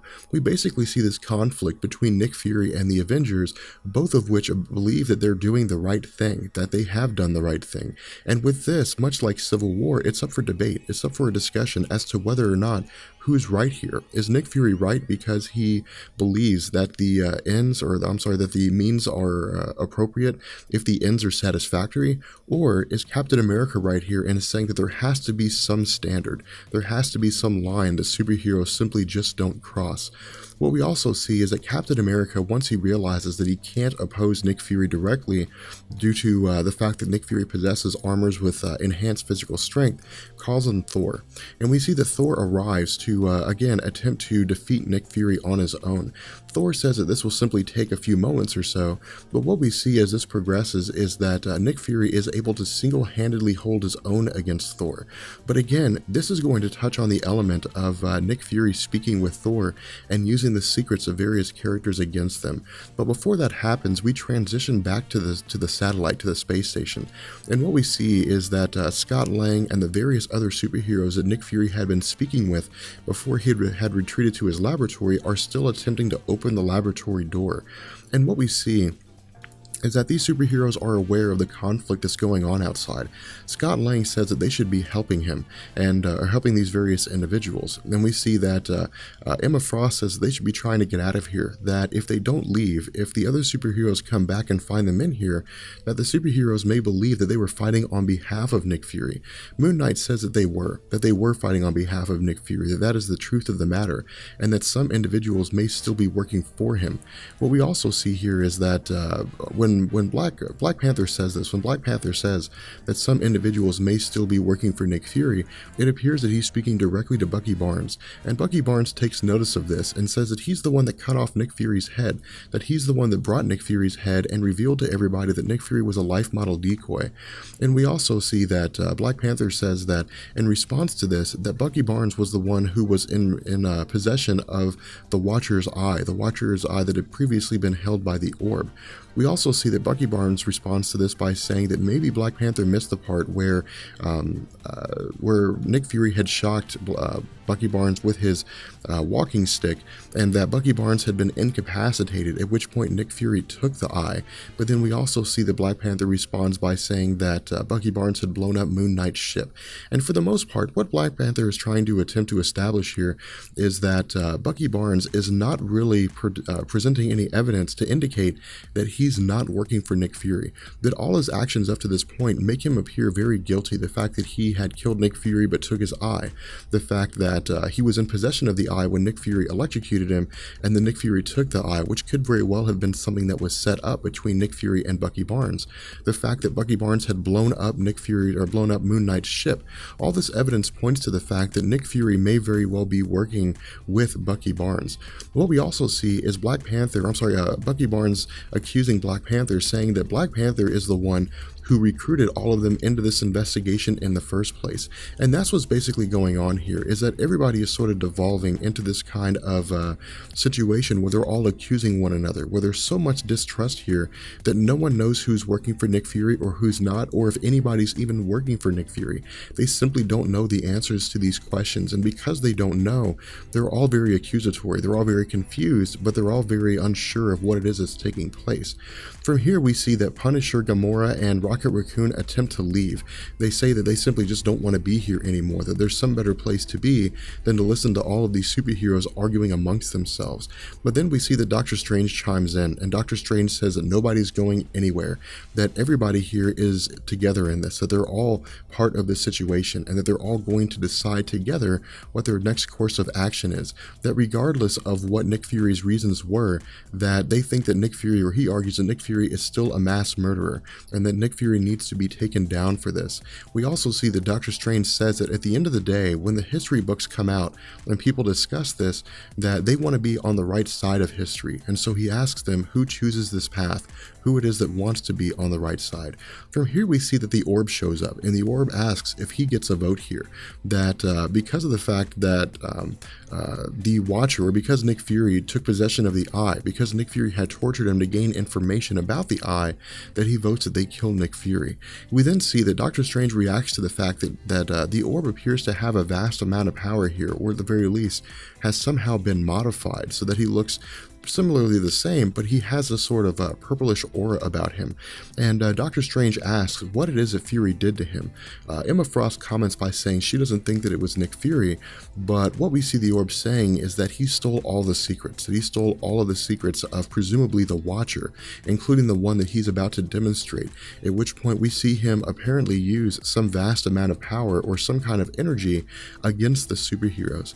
At this point, we transition back into the past again, and we see that when the villains, the Orb, Dr. Midas, Exterminatrix, and the Mindless Ones had attempted to combat the Watcher in order to rob him, that the Watcher appears to be using the same kind of power against the Mindless Ones. And what this seems to be is the Watcher releasing secrets into individuals, and that appears to be the power of the Watcher, to simply just release secrets to people. That, as we had established in Original Sin issue number 0, when we learned about the backstory of the Watcher, that despite the fact that his race is very old and very technologically advanced, that they're very humanoid, that they can be killed, and so they're not these abstract entities that we had previously been led to believe. That the Watcher does have power, but his power simply seems to be to just release secrets to people, to inform them of things that they were previously unaware of, or maybe to even wake up latent abilities that they previously weren't aware that they had. From here we see the Orb admiring the power that the Watcher has. The Orb is admiring what it is the Watcher's capable of, and he talks about what it would be like to have power like that. In addition, we see Exterminatrix saying that they found the armory and that they should grab everything they can carry and then get out of there. What we also see is that the Orb is, again, completely admired by what it is the Watcher is doing, and he's almost hypnotized in this situation. And he asks the Watcher if he's scared. He simply says, "You're scared, aren't you?" And so we see him take one of the guns from the armory, and he says the Watcher's holding back. The Watcher's holding back because he saw, but then he asks what it was that the Watcher saw, what it was that the Watcher had seen when he had presumably looked upon Dr. Midas, the Orb, Exterminatrix, and the Mindless Ones when they had entered his base, or possibly even before. And then he guesses that the Watcher had seen his death, that the Watcher had seen that he was going to die, but that the Orb had also seen it himself. And at this point, the Orb expresses some kind of pity for the Watcher, but it seems to be more of a morbid, kind of sadistic pity, more so than a genuine empathy related pity. And he says that he can make sure that the Watcher never sees anything again, and so we see that the Orb shoots the Watcher. From here, we transition back to the current time, and what we see is that during this conflict, the Watcher's eyes have somehow left the possession of Nick Fury, and so Spider-Man uses his webbing to capture the eyes and to keep them from floating out into the depths of space. In addition, we see that Spider-Man comments on the fact that the eyes are growing brightly, that these eyes are glowing in a way that he's not really sure what to do with, that he doesn't know whether this is normal or not. From here we see that, again, the comment is being made here about what happened the last time that the eyes had gone off, that the secret bomb, so to speak, had been detonated, in which case Spider-Man is talking about how all these various secrets had been revealed to all these superheroes, and that all sorts of crazy things were taking place. In addition, we see Thor continuing his fight against Nick Fury, and that Thor says it is time for Nick Fury to explain himself, that his metal suit is not able to withstand the might of Thor and his hammer. And so what we see is Nick Fury replying by saying that that Thor is not going to be able to withstand the power that Nick Fury possesses, that despite Thor's vast strength, that Thor also has secrets just like anybody else. And so we see that Nick Fury, using the eyes of the Watcher, touches back on the Thor and Loki storyline, where he says that Thor has a sister. And he says one last thing. He also says that he sees something else. But before we find out what that is, we see that Thor accuses him. Thor says what it is. He demands to know what it is that Nick Fury is talking about. He demands to know how it is that Nick Fury was able to access the Watcher's secret. And so what we see is that Nick Fury mutters something to Thor. He whispers something. And what it is that he whispers to Thor results in the fact that Thor loses the ability to wield his hammer. Now, what it is that Nick Fury whispers to Thor is something that we don't know at the moment, although I believe I have my speculations, one of which But again, this is simply just speculation here. At this point, we see that Captain America is standing on a satellite, and he's asking if anybody can see Thor. We see that Thor's hammer has fallen to the ground, along with an unconscious Incredible Hulk. Again, what we also see here is Captain America asking Tony Stark if he sees Thor, if he's able to locate Thor. Tony Stark, Iron Man, says that all he can see here is that Thor is trying to lift his hammer on the moon, that he's trying to pick his hammer up. We then see that Captain America chimes in and is a little confused here. He asks if what Tony Stark said is correct, that Thor is trying to pick up his hammer. From here, we see that Nick Fury approaches Iron Man from behind and issues the override code for Iron Man's suit to force him to return to Earth. We see that Tony Stark doesn't know how it is that Nick Fury knew this, but we see that Tony Stark's suit immediately takes off for the planet Earth, removing Iron Man from the conflict that's taking place on the moon. At this point, we see that Captain America doesn't really know what's going on here. He's asking Tony where he's going, but he's not getting any response from Tony Stark's suit. What we also see here is that Spider-Man is simply just floating out into space. And again, this lends credence to the real place of Spider-Man in the Marvel Comics. And while it's not necessarily a popular opinion, the fact that Spider-Man is simply floating out into space and can do nothing, there's no one that can help him, shy of anybody flying out to grab him and bringing him back, I think is a testament to the fact that in a lot of ways, Spider-Man is part of a group that is way above his league, that for the most part, he can't really maintain with these major spacefaring adventures.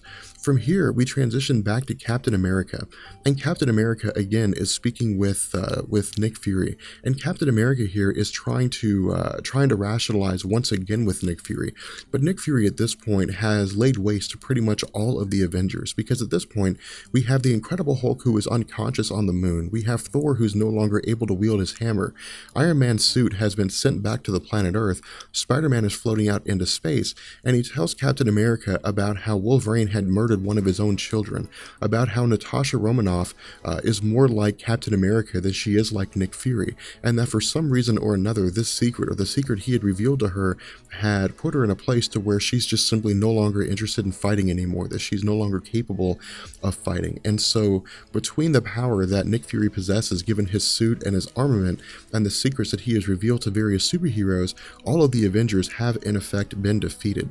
And so what we see is that Nick Fury says to Captain America that he's going to bring an end to this conflict, that years ago he had watched a man die, and that this man had asked him, when he's speaking about Woodrow McCord, about whether or not all of it was worth it, that everything that he had done was worth the result, that the ends had justified the means. And Nick Fury says that he didn't have it previously, and that he wished he had said yes. He wished he told him that yes, it was worth it, that sometimes it takes the worst of people to walk the worst of roads in order for the best people to follow and to do the things that can be left behind, to do the things, to make the rational decisions as to whether or not this should still be maintained. And so what we see is Nick Fury saying his goodbyes to Captain America. He says he's very glad that he met him, and he says goodbye. From here we see that Nick Fury turns the communications of his suit off and sets a course towards the moon. From here we see that Dr. Midas, Exterminatrix, and the Mindless Ones have landed on the moon. They have re-entered the conflict of the original Sin story, and we see that what they're going to do is, in effect, take everything. They're going to do everything they can. At this point, we see that the Incredible Hulk reawakens, but then the Orb uses whatever power he has at his possession, presumably again to use people's secrets against them, to incapacitate the Incredible Hulk once more. And again, we see that Thor is continuing to try to pick up his hammer. At this point, we see the Orb telling us that this is the reason why he's here, that his dreams had led him to this place, that he was meant to be here, and that he's here to see the Watcher's last secret.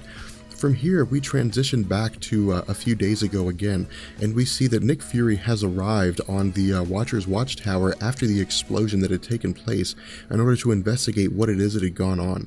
And what we see is that Nick Fury is communicating with one of his life model decoys, saying that that he thought it was a good idea, or he knew it was a good idea to have bugged the place, that he knew it was a good idea to set devices in here to where you could constantly monitor what it is that was going on. But the question question that has to be asked here is, did the Watcher allow this to happen? Because if the Watcher sees everything, then the Watcher had to have known that Nick Fury had entered his base and planted bugs in order to keep an eye on him, and the Watcher was simply okay with this, which begs the question, why was this okay with the Watcher, or was it something the Watcher simply just wasn't concerned about? From here we see that as Nick Fury states that he's going into the watchtowers, or the Watcher's watchtower, that one of his life model decoys asked the question of whether or not it's a good idea, that given his physical condition, the fact that he's not as agile as he used to be, and his past history with the Watcher, as to whether or not it's something that he should do. But what we see is that Nick Fury tells his life model decoy that, or one of his life model decoys, that if he doesn't come back, that if he dies in the watchtower, to contact all the Avengers and to inform them what it is that's been going on all this time, which basically means that he would have his life model decoy communicate to them that he is a life model decoy, that all these life model decoys exist, that they haven't really dealt with the real Nick Fury for quite some time, and that Nick Fury has been traveling around around various dimensions, the universe, and the interior of the planet Earth, doing everything that he had previously admitted to. He tells the life model decoy to simply just reveal to the Avengers, the unseen, to tell them exactly everything that's been going on.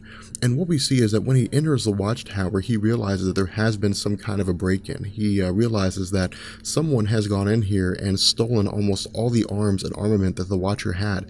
But the Watcher at this point is still alive, and he's saying that for the most part, that the Watcher probably did his best to fight these forces off, but that the Watcher wasn't able to stop them on his own.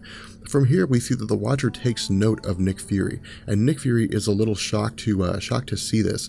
The Watcher, or Nick Fury, correctly guesses that the Watcher says that he didn't simply just do this, that he didn't simply just do this to mock Nick Fury, that he didn't remove one of his eyes to make fun of Nick Fury. He asked what it was that happened here. He asked the Watcher, what is it that's taken place, to tell Nick Fury what it was that he saw. From here, we see that Nick Fury, that we transition back to Nick Fury as he's entering his base, and Nick Fury simply says that even back then, the Watcher must have known what it was that was going to happen. The Watcher must have been aware of what it was that was going to take place, presumably the fact that he was going to die. And Nick Fury says that at least this time, that at least when he enters the Watcher's base, that there's not going to be anybody watching. But what we see, what Marvel reveals to us, is that there are multiple Watchers watching this entire conflict take place, that all these Watchers are monitoring Nick Fury entering the Watcher's base, and that presumably they've been monitoring the conflict the entire time. With that being said, we're going to go ahead and bring this video to an end, and what we'll see with issue number 8 is the conclusion to Original Sin, and we will basically have a multitude of questions answered, but with the way the Original Sin event will end, we will have more questions than the questions that we had answered when the entire Original Sin event took place. So as Original Sin comes to an end, we see the series conclude with issue number 8. Now the issue here with Original Sin, and one of the big criticisms that a lot of us in the Marvel community had, is that Original Sin raised just as many questions as it answered, and Marvel didn't really do a good job of answering a lot of these questions that cropped up.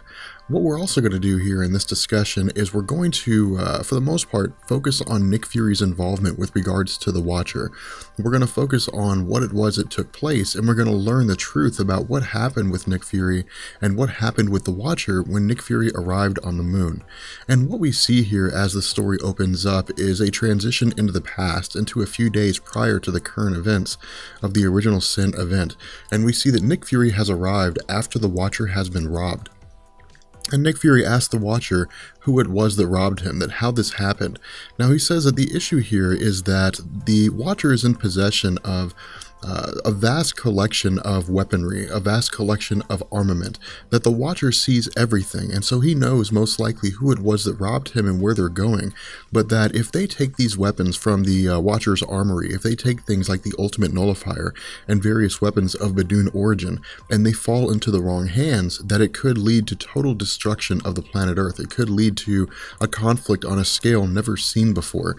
And so he says that the Watcher needs to explain what it is that's going on on. The Watcher needs to tell him what it was this happened. What we also see here is that Nick Fury says that because the Watcher sees everything, that it's the Watcher's duty, that despite the fact the Watcher doesn't necessarily involve himself in various events all the time, that this is one event whereby the Watcher needs to take some kind of action. But the Watcher simply replies by saying that Nick Fury is correct, that the Watcher does see all things, even the unseen. And this is when he reveals to Nick Fury the fact that he can see everything, or has seen everything that Nick Fury has done regarding his actions of fighting various multidimensional beings, of killing various multidimensional beings, of killing beings within the planet Earth. And this upsets Nick Fury, this angers Nick Fury. And the reason why is because Nick Fury tells the Watcher that he's always acted on the side of the planet Earth, that he's always fought to save the planet Earth, but that the Watcher always just watched, that very rarely did he ever actually step in and do anything, despite the fact that he had the power to stop it, that virtually any conflict that could have arisen as a result of these alien forces appearing, had Nick Fury not been there to stop them, was something that the Watcher could have helped with. The Watcher could have acted in such a way to where it wasn't necessary for Nick Fury to be the man on the wall, but instead the Watcher never did. The Watcher simply just watched, and Nick Fury is angry about this. And what this does is this gives us this dichotomy, this inherent, difference between Nick Fury and the Watcher. That Nick Fury's belief system here is that it's not enough to simply just watch. It's not enough to simply just observe. There has to be somebody that's going to actively oppose threats. And so Nick Fury views himself as the true protector of the Earth, as the one person who actually did anything to ensure the Earth was kept as safe as possible. And that the Watcher, despite the fact that he never really did anything, had the power to do it but never did, always chose not to. And so for him, the Watcher is a representation of total apathy, of an individual that has the power to stop something but chooses not to. And so what we see is that Nick Fury again begins to shout at the Watcher. Nick Fury tells the Watcher who it is, or asks the Watcher who it is that stole from him, about what it is that happened here, and about who it is that he has to kill next. From here, we see that again, Nick Fury asks the Watcher why it is that they took his eye, why it is that they took the eyes within his head. And he says that for the most part, he searched this place over and over again, that he has looked within this place time and time again, that even when the Watcher had passed out and he had bugged the Watcher's watchtower in order to keep an eye on him, that the one thing that he never noticed, the one thing that he never saw the Watcher doing, was recording things physically. The Watcher was never writing anything down. The Watcher was simply just observing all the time. And so Nick Fury deduces that most likely all the knowledge and everything the Watcher has ever seen has been stored within his eyes, that the reason why one of his eyes was taken is because it possesses a multitude of secrets. Now, whether or not that eye possesses all the same secrets as the other eye is actually a question that Marvel doesn't answer. But for the most part, because both eyes saw the same thing, that seems to be the case, and so that would explain why both eyes weren't taken from the Watcher. From here, we see Nick Fury pointing his gun at the Watcher, and again, telling the Watcher to answer him, telling the Watcher to tell him what it is that he saw, what it is or who it was that came in and stole his place, stole his stuff. And the Watcher simply just says that he's seen too much, that he's seen too many things, and that it's time for somebody else to watch, that it's time for somebody else to undertake the role of the mantle of Watcher. We see that the Watcher begins to raise his hands against Nick Fury, and that he appears to be emanating some kind of energy, and that perhaps he may be putting Nick Fury in a place where he's going to force Nick Fury to shoot him, where he is in effect going to commit suicide by cop. But what we see as the story continues is that we transition back to the present day, and what we see is that the superheroes, Doctor Strange, Hank Pym, Emma Frost, and various other individuals have arrived to aid Nick Fury in his fight against the Mindless Ones and Dr. Midas, who of course are laying siege to the Watcher's watchtower and Nick Fury respectively. And what we see Doctor Strange saying is that this is all going to come to an end now, that all of this is going to end. We also see that Nick Fury says that he thinks they're here because they've seen the truth in what it is that he's said and what it is that needs to be done, that there has to be somebody to be the man on the wall, that he regrets the fact that he has to pass this burden off to one of these superheroes, that somebody is going to have to undertake this role, but for him it's a necessity, it's something that needs to be done so that the rest of the superheroes can turn a blind eye, so that they can keep their hands clean, but so that they can also deal with whatever is left over, whatever it is that the man on the wall is not able to stop. But what we also see Doctor Strange saying is that they haven't come here to redeem Nick Fury. They came here because Nick Fury has one last sin that he has to confess to, and Doctor Strange demands to hear it. Doctor Strange demands to hear what it is that Nick Fury did to the Watcher, and Nick Fury finally, after the entire original sin event, admits it. Nick Fury says that he was the one who killed the Watcher. But what we see is that for the most part, it appears that the Watcher had put Nick Fury in a position where he had no choice but to kill him, that it was either kill or be killed, that the Watcher didn't really seem to have a desire to live anymore. Now, why it is the Watcher didn't really have a desire to live is, again, something that Marvel doesn't explain to us. It's one of these things that's left open. But I would go as far as to speculate that after the events of Original Sin issue number 0, where we had learned that Uatu the Watcher was looking for any reality that existed whereby his father's actions didn't contribute to the destruction of the civilization they had first encountered, had never existed, that he was never able to find this, that he had for the most part just kind of given up, that he just didn't really seem to have a reason to live anymore. And so we see that once Nick Fury kills the Watcher, that Nick Fury takes his eye. From here, we pick up with Bucky Barnes confronting Nick Fury, and Bucky Barnes tells Nick Fury to simply put the eyeball down, but Nick Fury says that it's not finished yet, that this isn't done, that Dr. Midas is still within the stronghold, and that he's gaining power, and that somebody needs to stop him, and that Nick Fury thinks he's the only one who can. Nick Fury says that this is his final act, this is his final way to save the Earth, his final action in the role of the man on the wall, and he hopes that Bucky Barnes will one day recognize what it is that he's done here, that Bucky Barnes will recognize the necessity of what it is that has to be done here, and that maybe Bucky Barnes will be the one to undertake the role of the man on the wall. From here, we see that Nick Fury enters the domain of the Watcher's watchtower and confronts Dr. Midas, and Dr. Midas appears to be absorbing some sort of energy from the Watcher, or from the Watcher's watchtower, seems to be emanating some sort of force. Now, how it is that he gains this is something we don't really know. It just simply appears to be that he's absorbing whatever cosmic energies have been channeled through this place. And so what we see is that Dr. Midas simply says that if Nick Fury hands the eyes over to him, then he promises Nick Fury that he won't have to watch what happens next, that he will not let Nick Fury see whatever it is that has taken place. Now, whether this is some kind of taunt saying that he's just going to kill Nick Fury or what, we don't really know. But before we get into what it is that Dr. Midas actually does, we end up transitioning to the orb. And what we see is that the orb is, being taken over by one of the eyes of the Watcher. The Watcher's eye is merging itself with him. But what we also see here is that all these different Watchers are watching this event take place. And the Watchers say that it's their sacred vow, that all they can do is observe, that they can't act, despite the fact that it's within their power to do so. But what we also see is that all these other superheroes are continuing to fight. All these other superheroes are continuing to take on the mindless ones.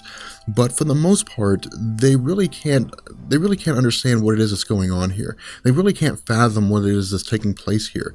All this that's going on with regards to Dr. Midas using the Watcher's power, Nick Fury's actions, the Watchers observing what's going on, and the orb, being taken over by one of the eyes of the Watcher, is all way above the head of a multitude of these superheroes.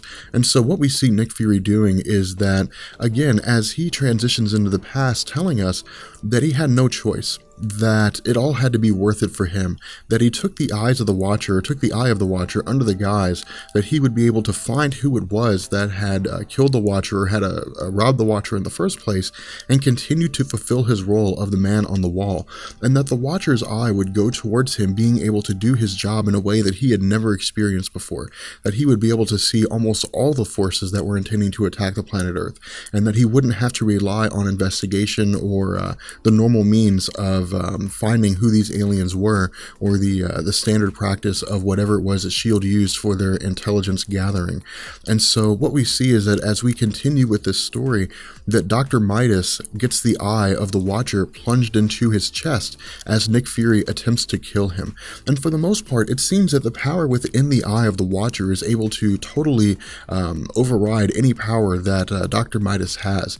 And as the superheroes are gathering outside of the Watcher's watchtower, they simply say that whoever it is that comes out of this, that whoever it is that shows up after all this is said and done, that they take down hard, that they're going to ensure that whatever it is that they're doing, that it's stopped. But we see that Bucky Barnes says that, again, kind of mirroring the sentiment of Nick Fury, that they can't just stand here and watch.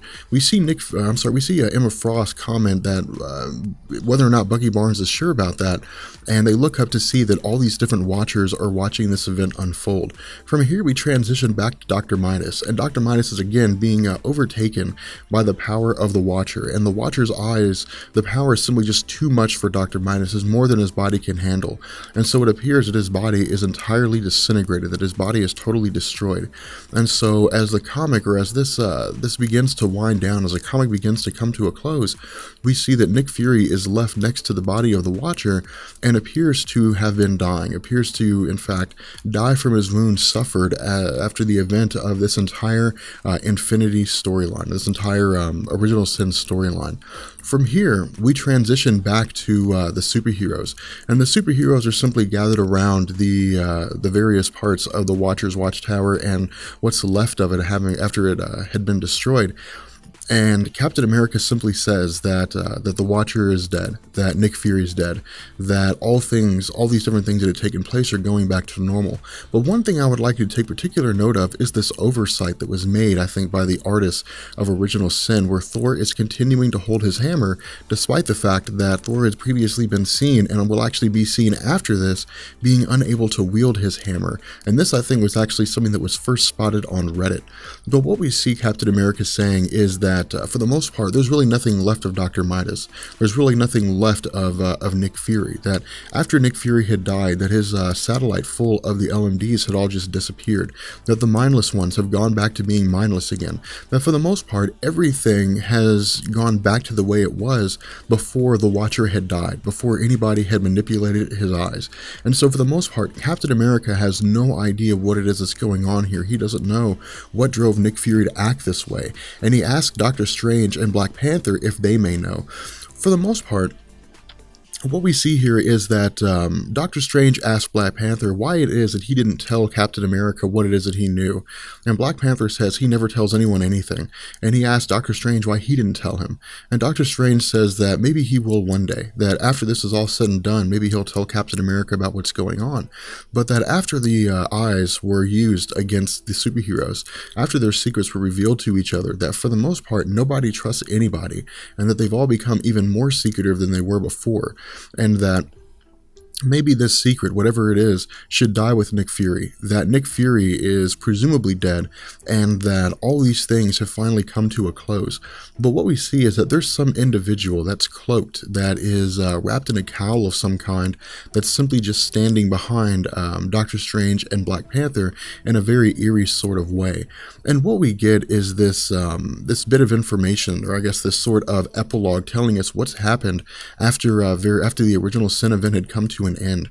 At this point, we transition back to some sort of alien forces that are discussing the fact that the Watcher has been killed, that various superhero groups are in shambles, and that now is the time for these superheroes, or for the planet Earth, to be conquered and for their forces to invade.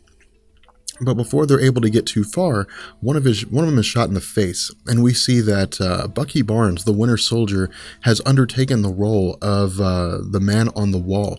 And this, as Marvel has explained it to us, is the precursor to the Bucky Barnes Winter Soldier solo series, where we're going to follow Bucky Barnes as he is part of as he is the Man on the Wall. And it's actually something that I'm extremely excited about, to see what it is that happens and how his character plays out.